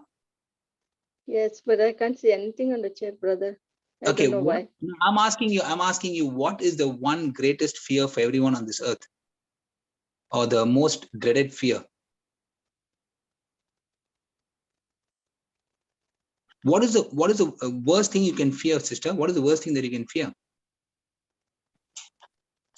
Praise God. Okay. Is the fear of death the worst fear for you? No, I'm not scared of that, actually. You're not scared of death? Seriously. Okay. No. Okay, you're not scared of death. So if you're not scared of death, then how come the flowers, in the house is troubling you? Why can't you just go love the flowers and kiss the flowers? That's I'm not going to die looking at that, but it's just I don't know what fear that is. Sorry? It's gripping me. It's not that I'm not feeling that I'm going to die looking at the plants, but it just, I don't know. It just that I just hate looking at the plants everywhere. It's everywhere, all over my house. My son's bedroom is empty now. So what you do is you change the way you're thinking, change the way you're looking at that, and just you look at it as as everyone, all those plants are telling you, I love you. Jesus loves you. That's it. Just change it. It's your thinking. As Sister Dumina and the other co-hosts were talking to you, they were all explaining the same thing. See, the moment you remove love out of the equation in your heart, okay, that God loves you, Jesus loves you, Holy Spirit loves you, okay, that love has been planted into your heart. The moment love goes out, then what comes in? Fear comes in. That's why the Bible says, perfected love of God casts out all fear. 1 John 4:18. Yeah. Yeah. Did you get that? So the Bible tells us, okay, in Psalm 27:1, the Lord is my light and my salvation. Whom shall I fear? Whom shall I fear? The Lord is my light and my salvation. Whom shall I fear? There is no fear in love, but perfect love casts out all fear. 1 John 4:18 talks to us. So it is your choice. It is up to you. Just as faith activates God, so also fear activates Satan. So what do you want to activate today? Very important. It is, see, sister, we all can come and give you the information, we can give you the knowledge, we can give you the understanding. But it's on your part. There's one thing that has to be done on your part. Your part is to now labor, to start speaking. Even though these fear thoughts are coming, you break those fear thoughts by opening your mouth and speaking the promise of God. Now, I'll give you a testimony, okay? Praise God. This is for the glory of God. A few days ago, okay, as I was walking, I felt very, very strong pain in my chest, okay? It went along with my shoulder and went into my neck. I just kept saying, thank you, Jesus. I'm completely healed. There's absolutely no problem with me. I'm fine. Then in the morning, that's on the Monday morning, early this week, on Monday morning, I was, in prayer in the morning. And suddenly I had this pain coming again to my neck. And in fact, it was on my left-hand side on the arm. And it was a very unusual pain, sister, very unusual pain. And it was just coming like, like I thought it maybe could be some acid reflux or maybe some burping or something, whatever. But it just came and it just touched my neck, like, and it came down on my left. So like I was just moving my hand like I was doing rowing, And this had been like, for maybe a couple of days before that also, but I did not notice it, not take notice. And I was just rebuking that pain in the name of Jesus. Okay. Now, what I want to say is I want to come to a conclusion saying that we got an on-time God. We got a God who loves us. We got a God who cares for us. I want to come to that and tell you how God loves us, how God cares for us in our daily circumstances. So I only spoke to my wife and I said, this has been happening, but I rebuked it and everything, but it's just keep coming and going. So she said, why don't you go check it out? Take a day off and go check it out. So I went and checked it out. This was on the Monday, early this week.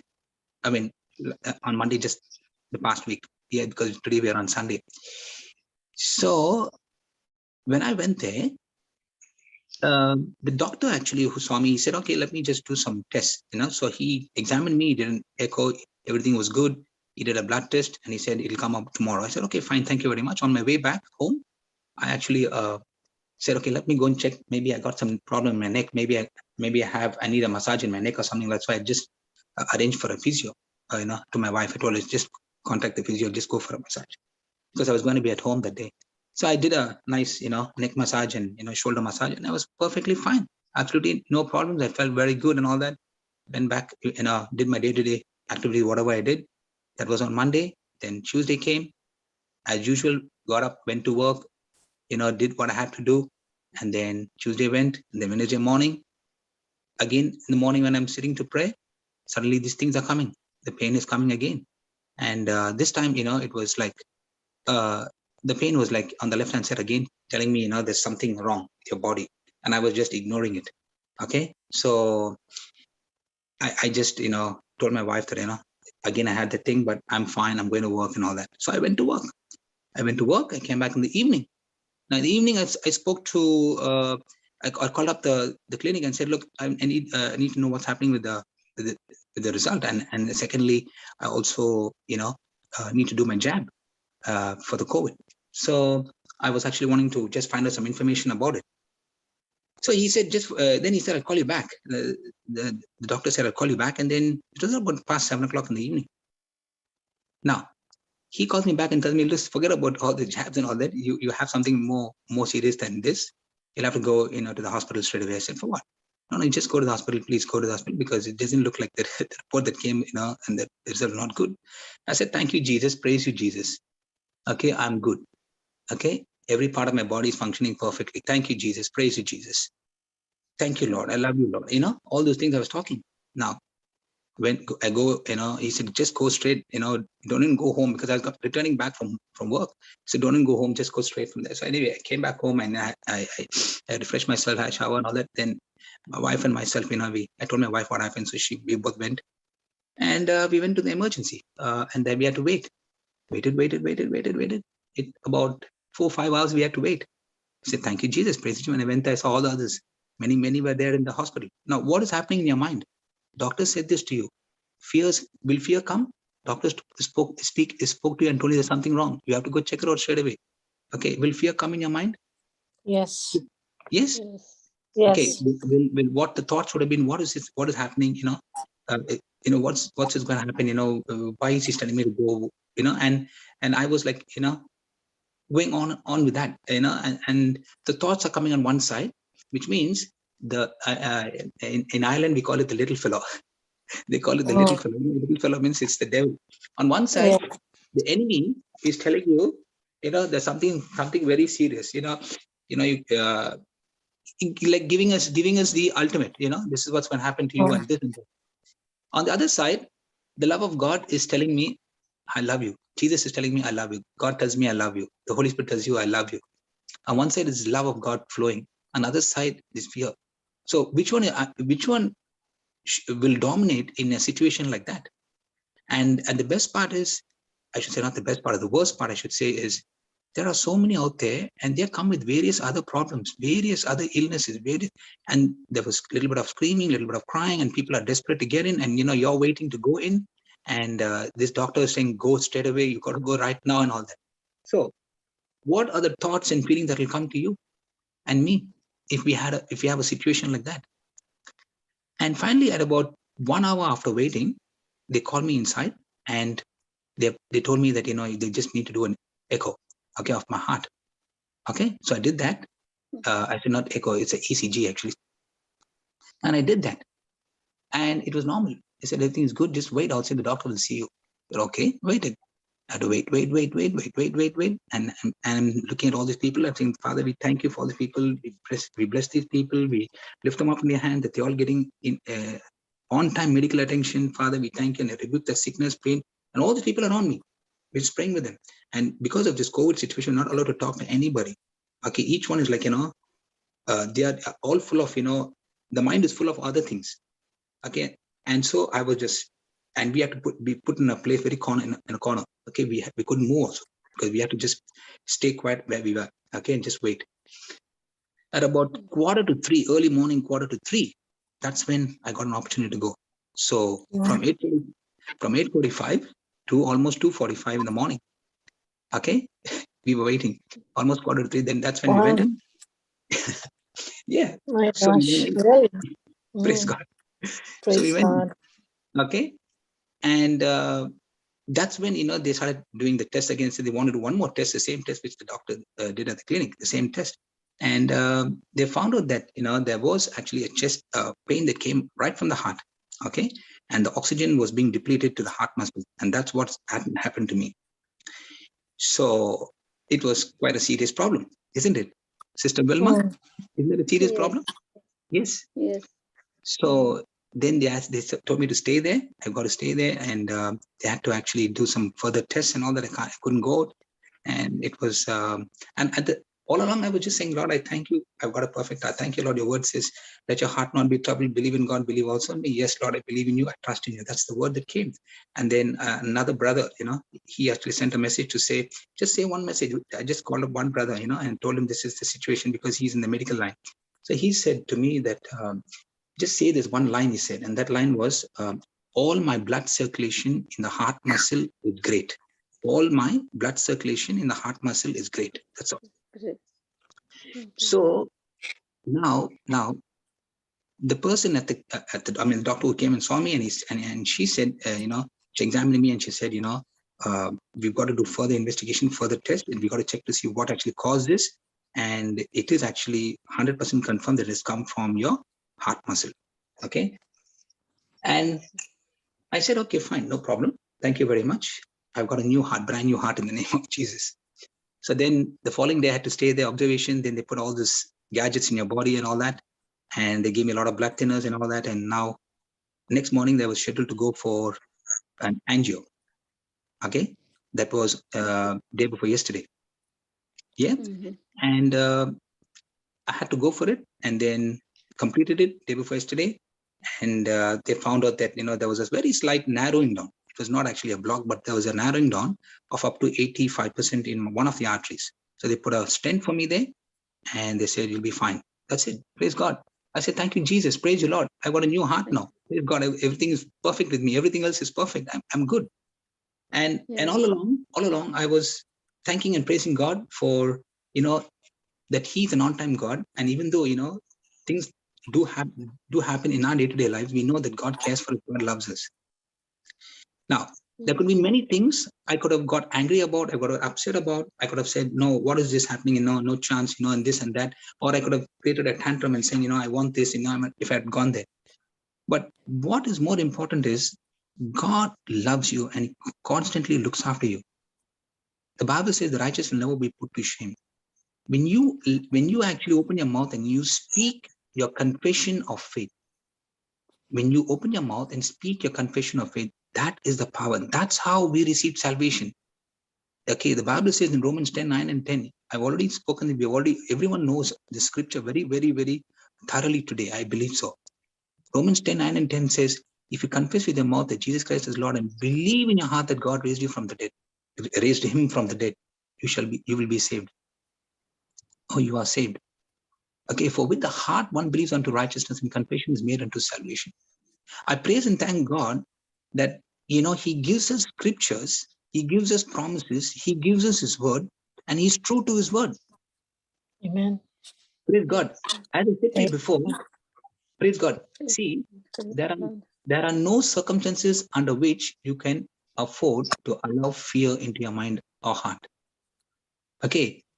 Fear, what will fear do? Fear will neutralize your faith and open the door for the devil to work in your life. Okay. I've been told, you're not supposed to do this, you're not supposed to do that, you cannot get on this thing, you cannot, you have to rest, you have to sleep. And I'll tell you one thing, the Lord, Holy Spirit put something in my heart. And I look at Brother Johnson, the way he actually operates. Can you make a person who's actually, on a mission to actually stop and say, look, you cannot go, and I'm going to tie you up and I'm leaving in the house? What is his mind will be mostly? Will it be on the mission or will it be being in the house? Sister Wilma? Sorry?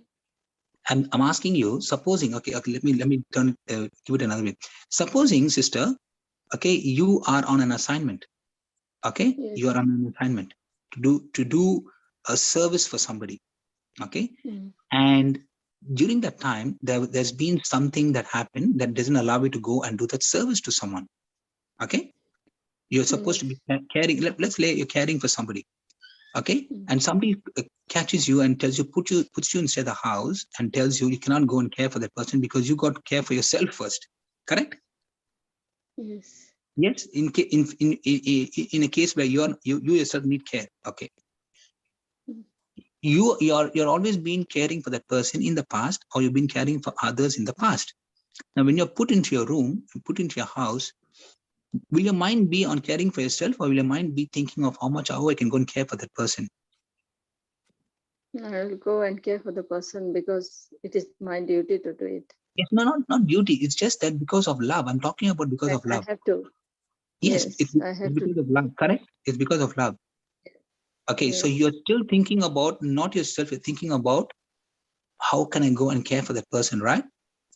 Because God loves me. God is serving me.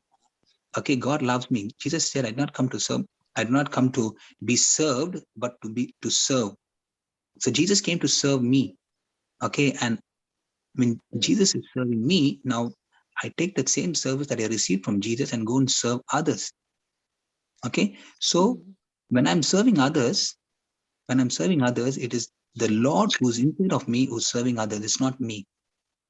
Praise God. So now my focus will be on myself, or my focus will be on something else other than what is happening in my own life. Focus on others. Yes. So the moment you are others-centered and God-centered, you'll never have a problem with fear. Fear will be just, it'll just come and just go away. It'll not stay with you. Because why? Your focus is no more on yourself. Your focus is on others. Yes. Praise God. Praise God. See, sister, faith is a substance of things hoped for. Fear is a substance of things dreaded. Fear is a substance of things dreaded for, whereas faith is a substance of things hoped for. You get that? Okay. Yes. And remember, the moment you turn your attention from what you're going through and you're wanting to, turn your attention into what you want to do or what you want to go to, okay? Now things will begin to change. So when you see my circumstance, what thoughts would have come in my mind? Oh, what will happen if this happens? What will happen if that happens? I've got a family. I got my wife. I got my children. I got my job. I've got my this and that and that and that. Everything will come, correct? Yes. Yes. But you know what? I looked at it. I said, Lord, I thank you. You're giving me a second lease of life. Wow. Praise the Lord. Thank you, Jesus. I'm become stronger and better than before. Praise God. Amen. Thank you, Jesus. Praise God. Praise God. Thank you, Another Jesus. opportunity to go out and serve the Lord. Praise God. Praise God. Yes, you have to go through the protocols of what the doctor is saying, and medication, and all this medical reports will come. You got to go through that, but it does not mean that should stop you from your mission, your plan, your purpose that God has put in your heart. Correct? Yes. So when the focus is turned away from that fear, because if I'm going to sit and worry about all these things, it's going to actually put me down, go down further. Yes. Yes. So fear is never to be tolerated. It is to be cast out by the perfect love of God. So meditating on the love of God, okay, in our situation, meditating on the love of God in our situation is the most effective way to put a stop to fear. And that's what the sisters have been talking to you about. Okay, in order to eliminate fear, you must believe that God loves you. God loves you, the perfected love of God. That's the only way to eliminate fear. Amen. God, there was a passage in the Bible when Elisha and his servant were confronted with the Syrian army. If the Syrians were against the Israelites, right? It's in 2 Kings. Now, thank you, Holy Spirit. So now Elisha the prophet, okay, he used to tell the enemies. Okay, let me put it this way: he used to tell the enemy. So not the enemy, he used to tell the king of Israel that there is an enemy coming against you. And so the king of Israel used to take the advice from this prophet Elisha. And whenever the enemy tries to attack him or tries to take a move, okay, with this army to come to attack this king of Israel, the king of Israel used to take evasive action. He used to just, at the right time, he would have moved out of the position of the enemy. So now the king, the enemy, or the enemy king, okay, let me put it that way. Now, the king of Syria, okay, he was so upset thinking that one of his own, what they were doing, they were going and leaking the information of the king's plan to the king of Israel. So he was actually making big inquiries, okay, within his kingsmen, okay, around, in his own kingdom. He was actually asking them, who is it who's carrying this bad news? Not bad news. Who is this who's carrying this news about, or who is going and leaking the information of my strategies, my plans to attack the king of Israel. So he made that investigation, and finally one person came and said, it is not us who's doing this, but there is a man of God, okay, who's working with the king of Israel. And this man of God, his name is Elisha. Now he's the one who's talking to you, it is talking to the king, okay, of Israel, and telling him and giving him all the plans that you are doing here. So in other words, Elisha the prophet was able to get all the plans, okay, and the plot of the enemy, okay, sitting in his own room, sitting in his bedchamber. He's able to see, okay, through the power of God, what the enemy king or the king of Syria is planning.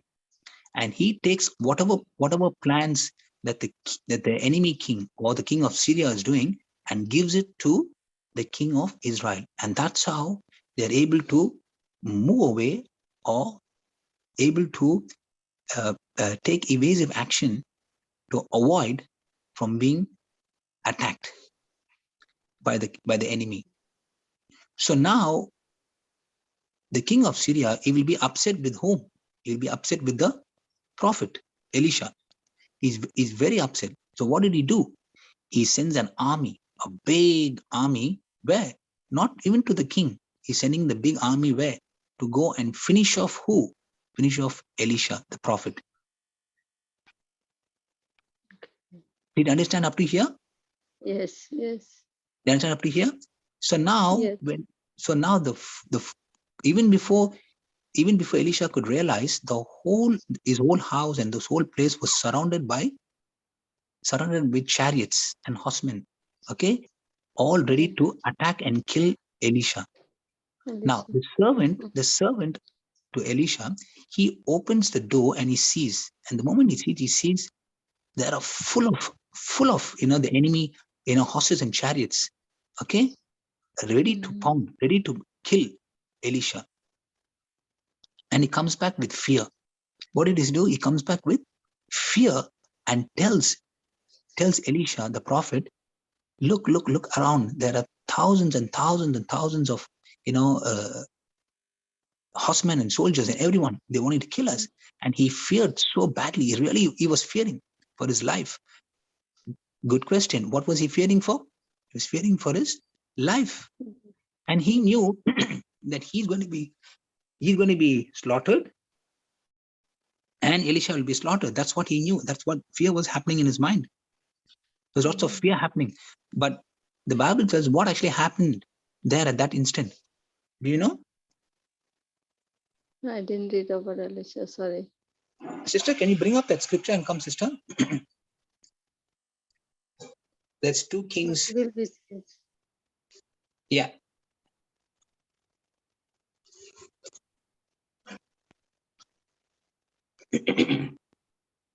Praise God. Thank you, Jesus.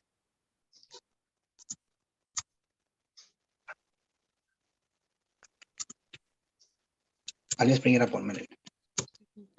Yeah, Brother Stan, are you there? Praise God. 2 Kings chapter 16. 2 Kings chapter 6 verse 17 to 20. 2 Kings chapter 6 verse 17 to 20.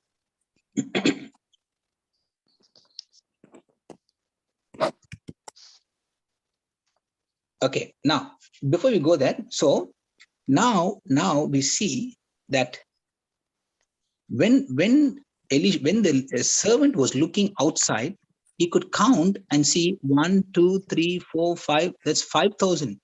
Almost 5,000 army men are waiting outside to come and attack Elisha, the prophet.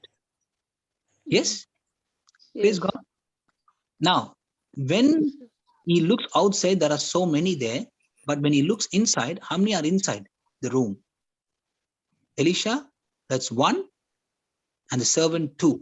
So how many are inside? 2. 2. How many are outside? More than 5,000. Yeah. Yes? Now, you see what did Elisha say? You go to 2 Kings chapter 6, 16. Go to 15, brother. Go to 15. Yeah, can you read that, Sister Vilma? Yes. And when the servant of the man God was risen early and gone forth, behold, and host compressed the city both with horses and chariots, and his servant said unto him, Alas, my master, how shall we do?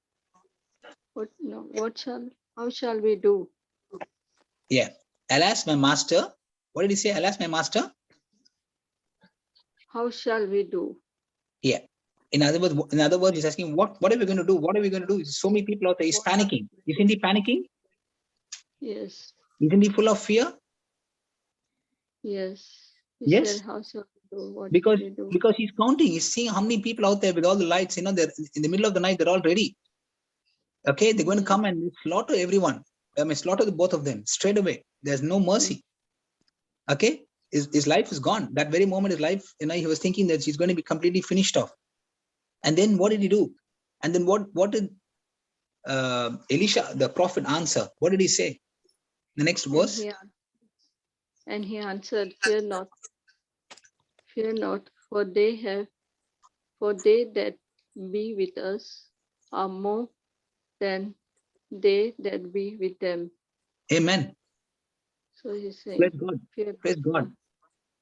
The one, that means, in other words, the one who's in us is far greater than the ones who are in this world or who are with them. Praise God. So the one who's in you, the one who's in me is far greater than the one who's outside. Yes? Yes. Praise God. And what did Elisha do after that? The Bible says, look at the 17th verse. Read the 17th verse, please. Elisha prayed and said, Lord, I pray thee, open his eyes that we may see. And the Lord opened the eyes of the young man, and he saw. And behold, the mountains was full of horses and chariots of fire round about Elisha. Praise God. You see the wall of protection. You see the fire of protection was around Elisha and his servant. So if the enemy comes close to that fire, they'll all be destroyed. So that's what happens with you and me. And that's what Sister Dumina mentioned about the angels. God has given us the angels charge over us, right? Yes. And remember, sister, yes, the angels are ministering spirits who listen to the voice of God, who hearken to the voice of God. They are ministering spirits who are there to serve the heirs of salvation. You and I, we inherit salvation. We are the heirs of salvation. And so they are there to serve us. Praise God. Yes. And we know that one angel can slay up to 175,000 men. We have actually seen that before. So see how powerful what one angel can do. Praise God. Praise God. And you see what actually happened after that. Keep reading 18. Yeah. And when they came down to him, Elisha prayed unto the Lord and said, Smite these people. Smite these people. Smite these people, I pray thee, with blindness. And he smote them. He smote them with blindness, according to the word of Elisha. Praise God. And then? And Elisha said unto them, This is not the way, neither is this the city. Follow me, and I will bring you to the man whom you seek. And he led them to Samaria, I think. Samaria. Okay. Samaria, yeah. Okay. Yes, praise God. So we will stop with 18. Okay. So in other words, when you are a child of God, and God has given you the power, God has given you the authority to open your mouth and speak your faith, God will back it up. God will back it up. See, Elisha is a man of God. What did he do? He opened his mouth and he said, Lord, smite this people, I pray thee. And how are you going to smite them? With blindness. So in other words, make them blind. Okay. And the moment he did that, not only that they were all killed, but they first became blind and they were all killed. So praise God. Thank you, Jesus. Thank you, Jesus. Thank you, Lord. So this happened in the Old Testament. This happened in the Old Testament. And in the Old Testament, when the prophets, pray to the Lord, the Holy Spirit comes for a moment, he does his job, and he goes back. But in the New Testament, how much more we have a better promise, a sure, better covenant, that the Bible says in Romans 5:5 that the Holy Spirit himself comes to dwell instead of the Spirit of love, comes to dwell instead of us, instead of you and me, the day we made Jesus as a Lord, God, and Savior. So the one we know in 1 John 4:4, the Bible says, the one who's in us is far greater than the one who's in this world. Praise God. So the one who's in you, I wanted to stress on this point, the one who's in you is far greater than the one who's in this world. Amen. Amen. Praise God. Amen. Praise God. Praise God. Thank you, Jesus. So where is the question of your fear now? Where is the question of that fear? Because I'm not saying fear will not come. Fear will be knocking at your door every moment of your life. But it is you who open your mouth and speak your faith.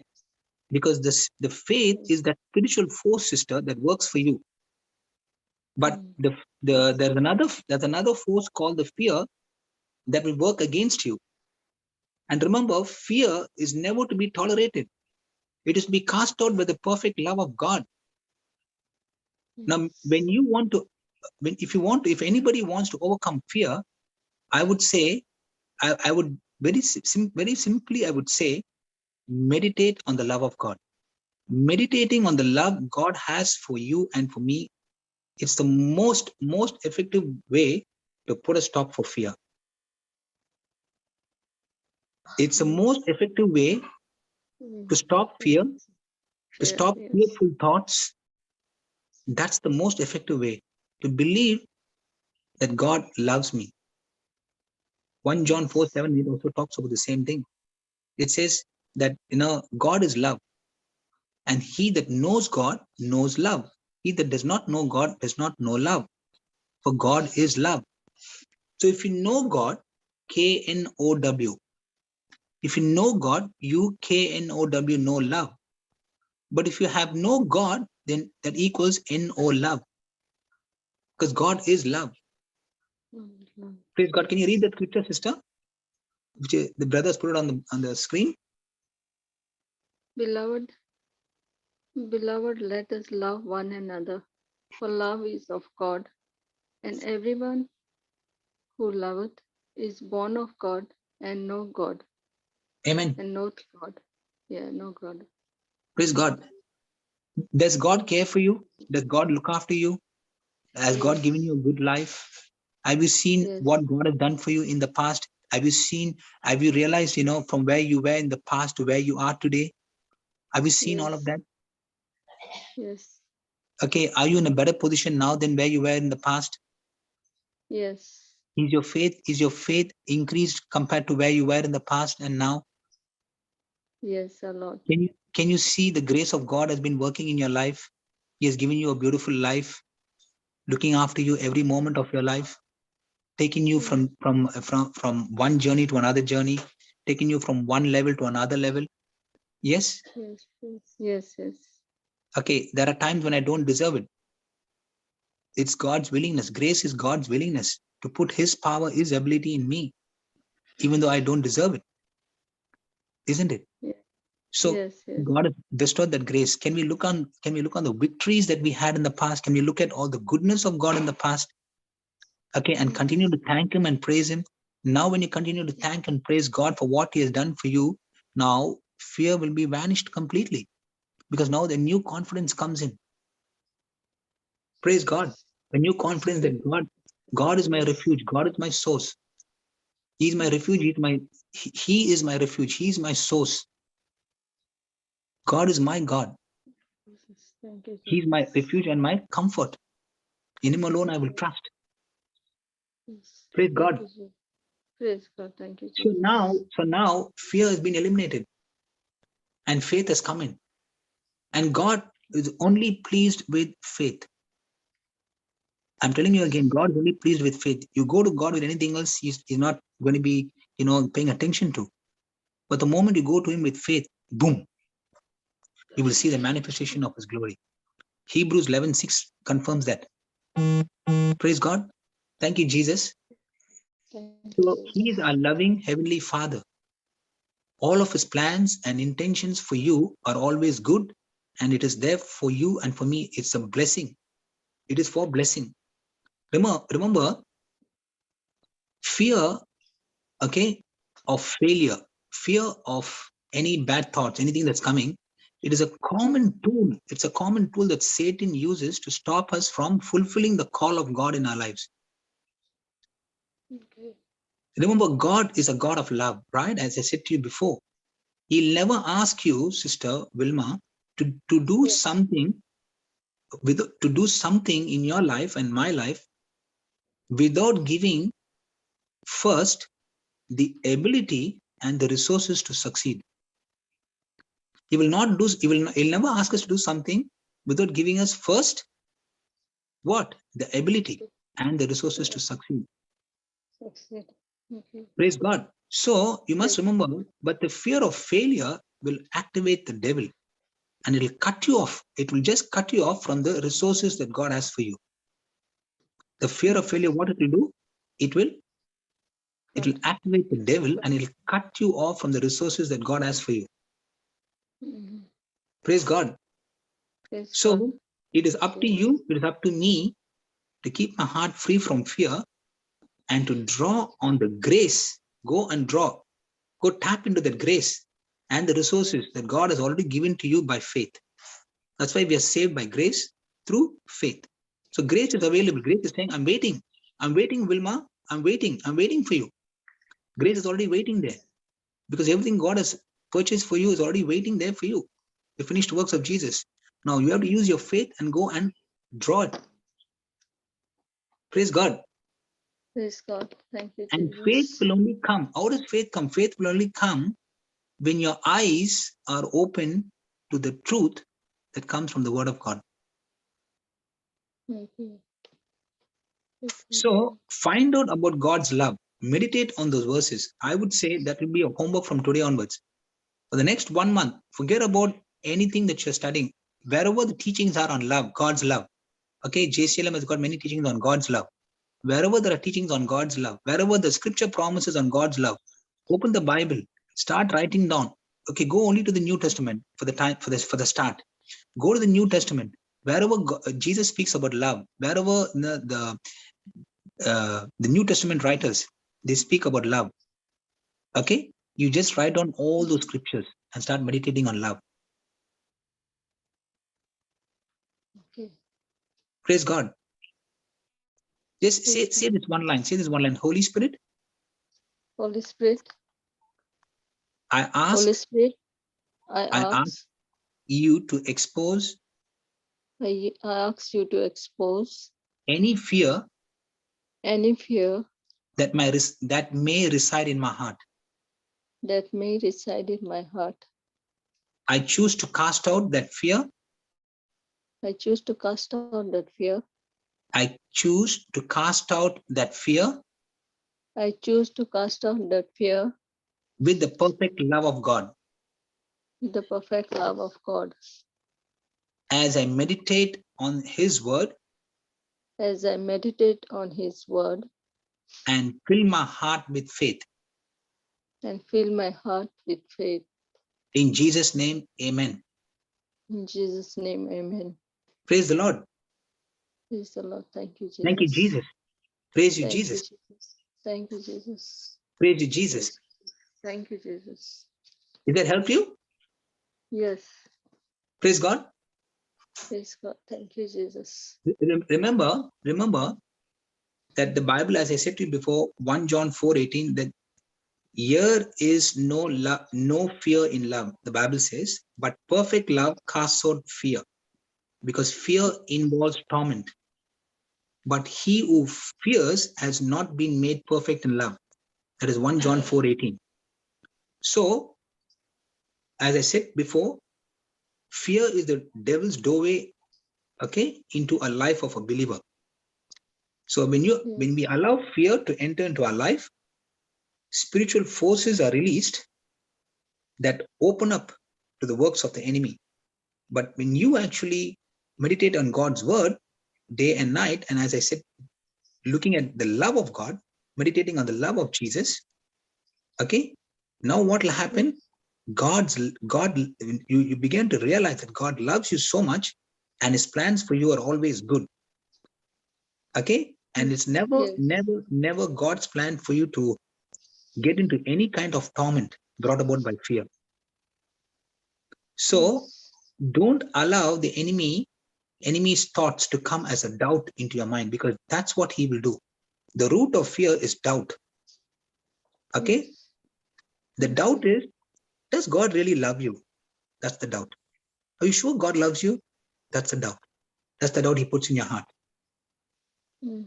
But when you take the time to meditate on God's word, on God's perfect, pure, and unconditional love for you, that love of God will cast out the fear. Praise God.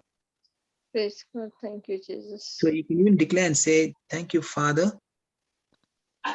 that you are my very own Father. I'm your very own child. That's all. Thank you, Father, that you are my very own Father. I'm your very own child. Once you have that revelation of the depth of your Father God's love for you, you will fear nothing.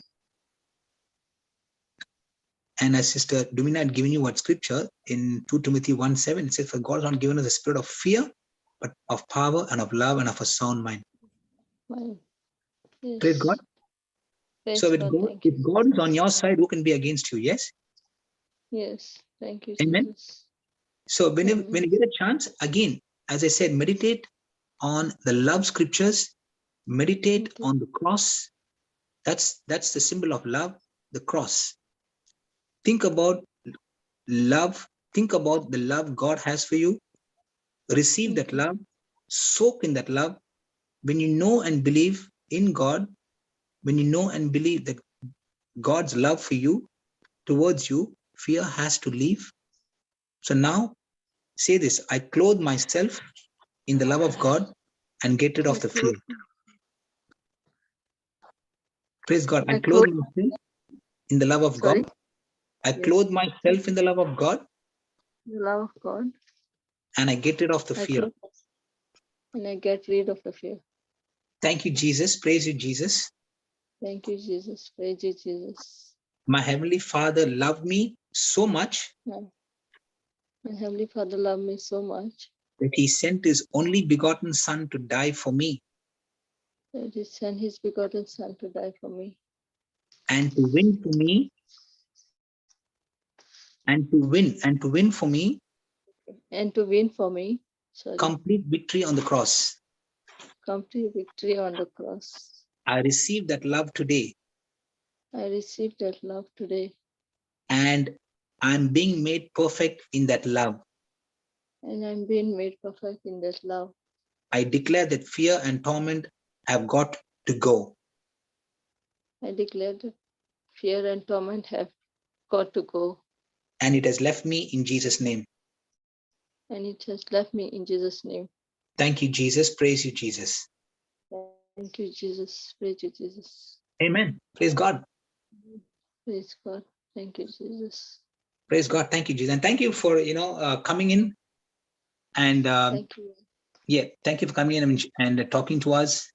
And we learned something from what you gave us. And in result, I also gave my testimony. I want to thank and praise God for this testimony that I gave, and for this word sharing that he has given each and every one of us. And thank you, everybody, for all that everyone shared today, this morning. Thank you, Jesus. Praise God. Thank you. Thank you, brother, for sharing. Thank you so much. Brother. Yeah. Thank you so much, brother. Praise God. Thank you, Gina. Remember, sister, you have a new nature. The Bible says in 1 Peter 1:23 that we have a new nature.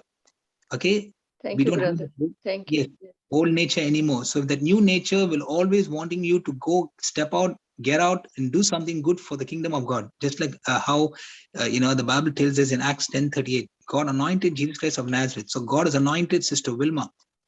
Okay? Acts Yes. 10:38 says how God anointed Jesus Christ of Nazareth with the Holy Spirit and power. And he went about doing good and healing all those who were oppressed by the devil, for God was with him.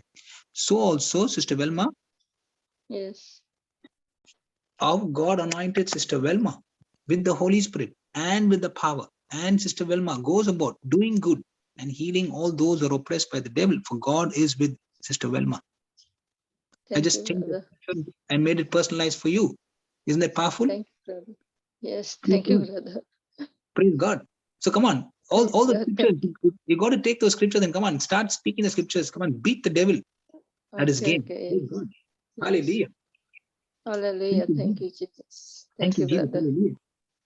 Thank you. Praise God. Hallelujah. Thank you, sister. Over to you, sister. Praise God.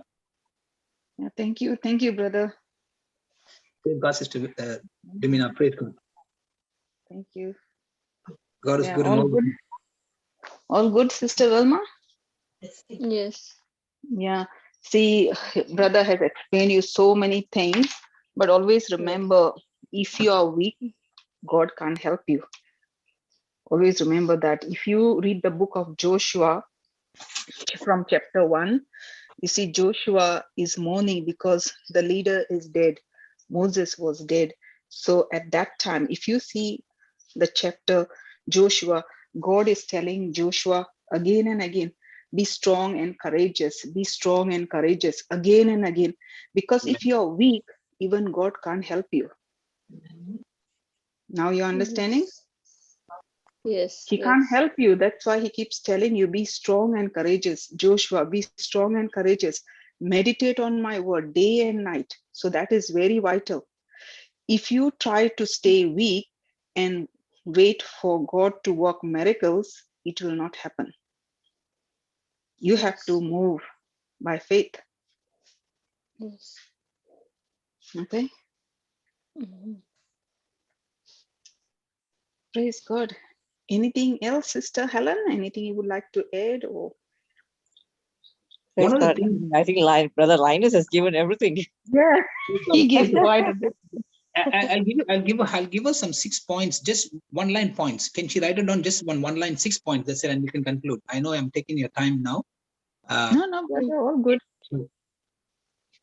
If she wants to write it down, it will be good.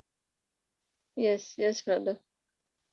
See, remember that sometimes we all can be worried about certain things, and the truth is we are not supposed to carry any worries. Am I right? Because we cast our burdens onto Jesus, for He cares for us. Yes. Yes. Yes. The Bible also says, Yes. it also says that do not fret or be. Philippians 4:6.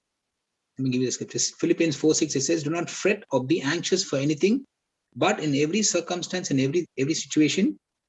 Okay, let's bring it up. And from me giving it, if anybody can bring up that scripture, just quickly, Philippians 4:6. Brother Stanley, are you there? Thank you, brother. Thank you. Praise God. Just quickly.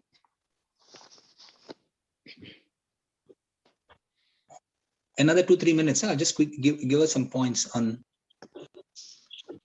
worry. Okay, so she can just work on this. So sister, can you quickly read that?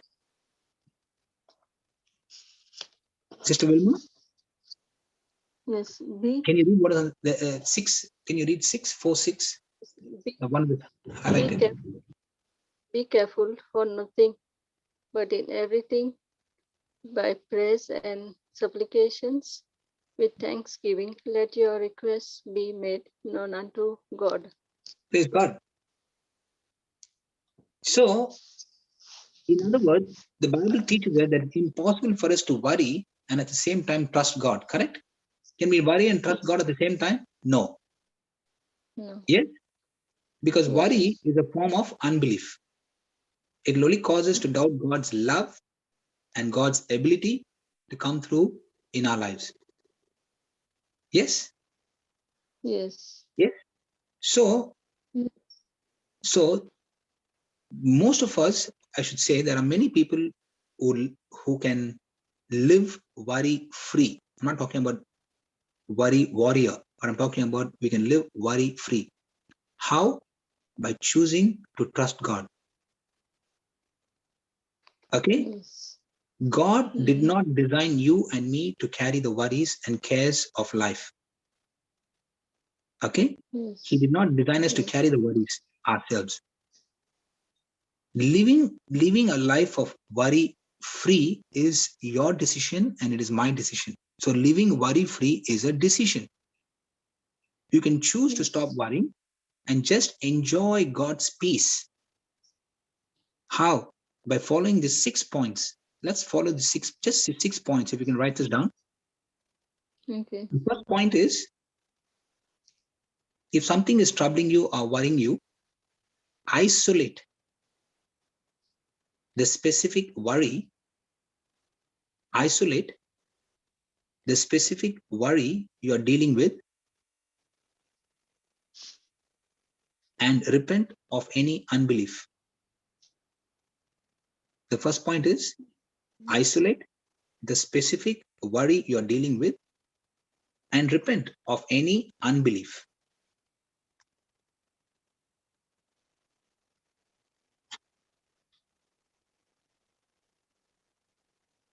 The second point is recall Mm. or discover, Recall. recall or Okay. discover what the Bible says about your situation or concern. The Bible says. Number 2 is recall or discover what the Bible says What the about Bible your says. situation or concern. Situation. Or concern. Mhm. Number 3, Okay. reject worry. Reject worry Reject worry. by meditating on God's character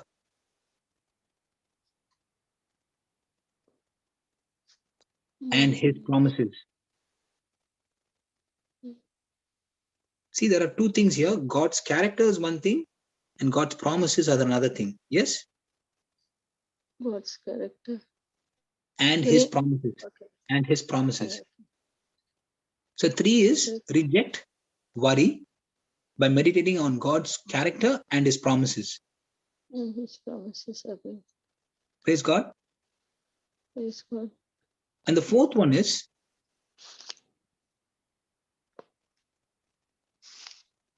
choose to believe what the Bible says.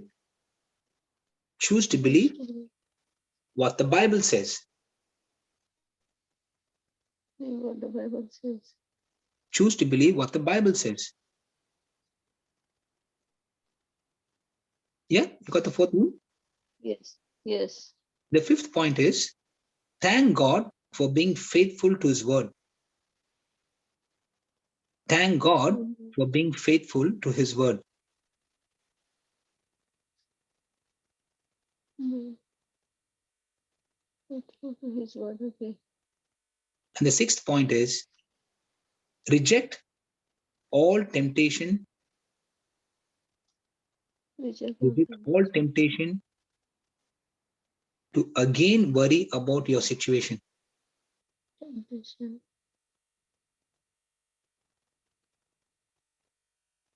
When you do this, reject all temptation to again worry about your situation. See, when you follow the 6 points, then Philippians 4:7 will come to pass. Philippians 4:7 says, the peace of God, which surpasses all understanding, will guard your hearts and your minds through Christ Jesus. That'll be the answer. And the peace of God. Okay. Yeah, that is Philippians 4:7 will be the answer. When you follow the 6 points, Philippians 4:7 will be the answer. And the peace of God, which passes all understanding. Okay. Yeah. Will guard your hearts and your minds through Christ Jesus. Christ Jesus.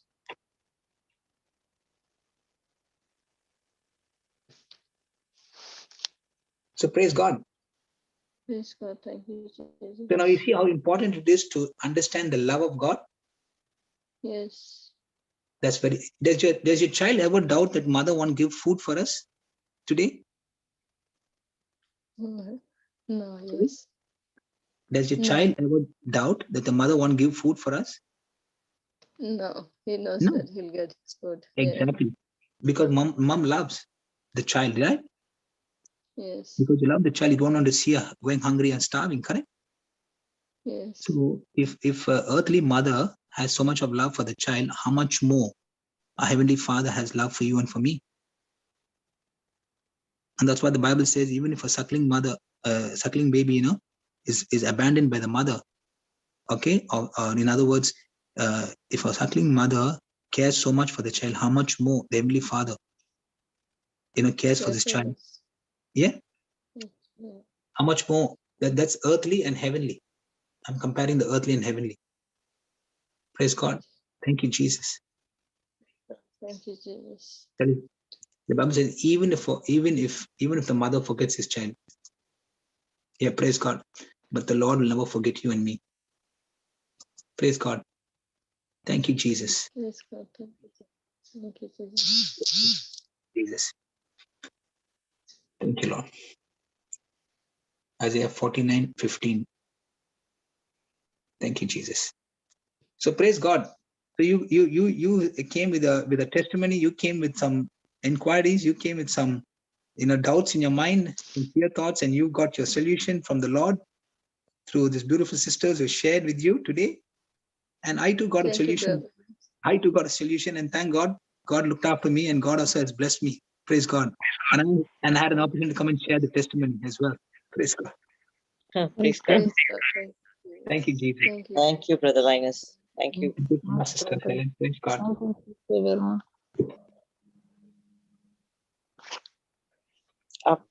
Brother Stanley, would you? Are we going to? Is there any more testimonies, or can we?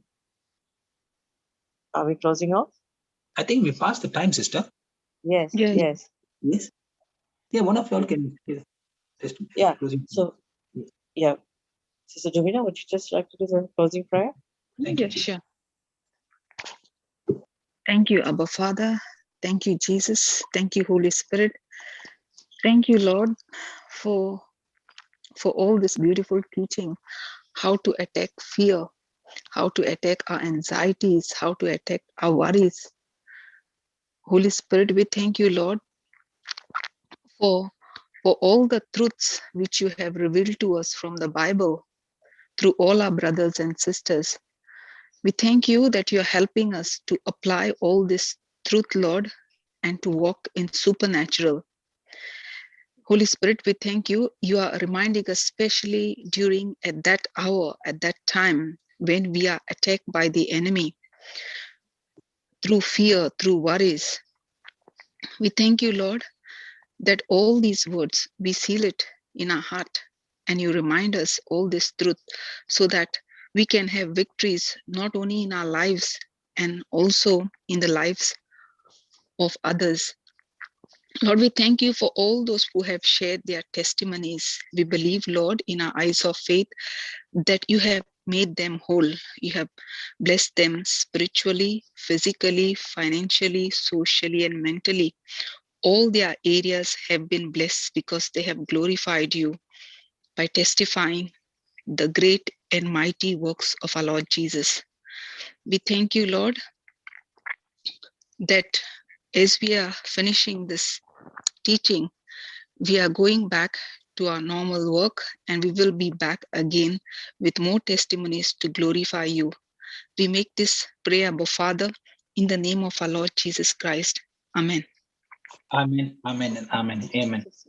Thank Praise you, God. everyone. And Thank also, you, sister, I would also like to thank and praise God for his timely help and for being there with me during this time that I'd gone through this uneasiness or this discomfort that came into my chest. I praise and I thank God for God loves me. He cares for me. He looks after me every single day. Not only me, every person who calls on his name. The Bible says, when you call on me, I will answer you. When you're in trouble, I will be with you. And I will deliver you. And I will honor you. And with long life, I will satisfy you and show you my salvation, saith the Lord.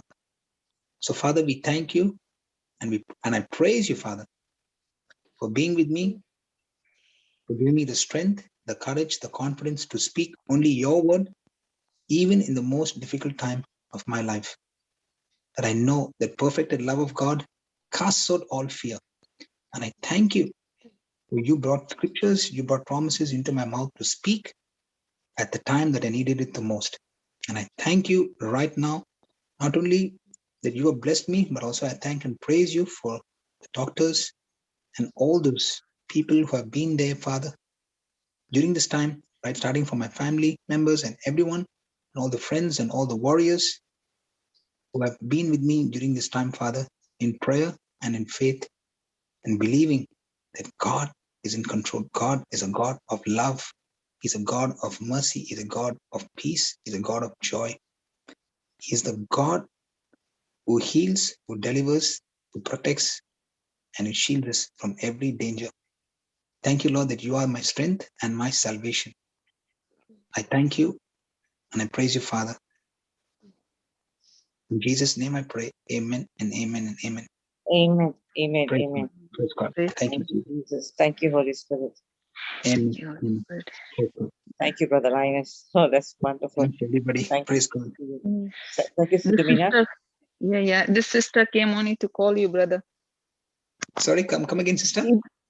It is God's plan to get you here. This sister came to get Yes, you on absolutely, Zoom. Praise absolutely. God. Absolutely. Very, very similar to what I've been experiencing. Very similar. Could have been the same that like me, but how God blessed me, how God helped me. I wanted to just share that part. Praise God. Thank you, Jesus. Thank you, brother. Thank you, Jesus. God is good all the time.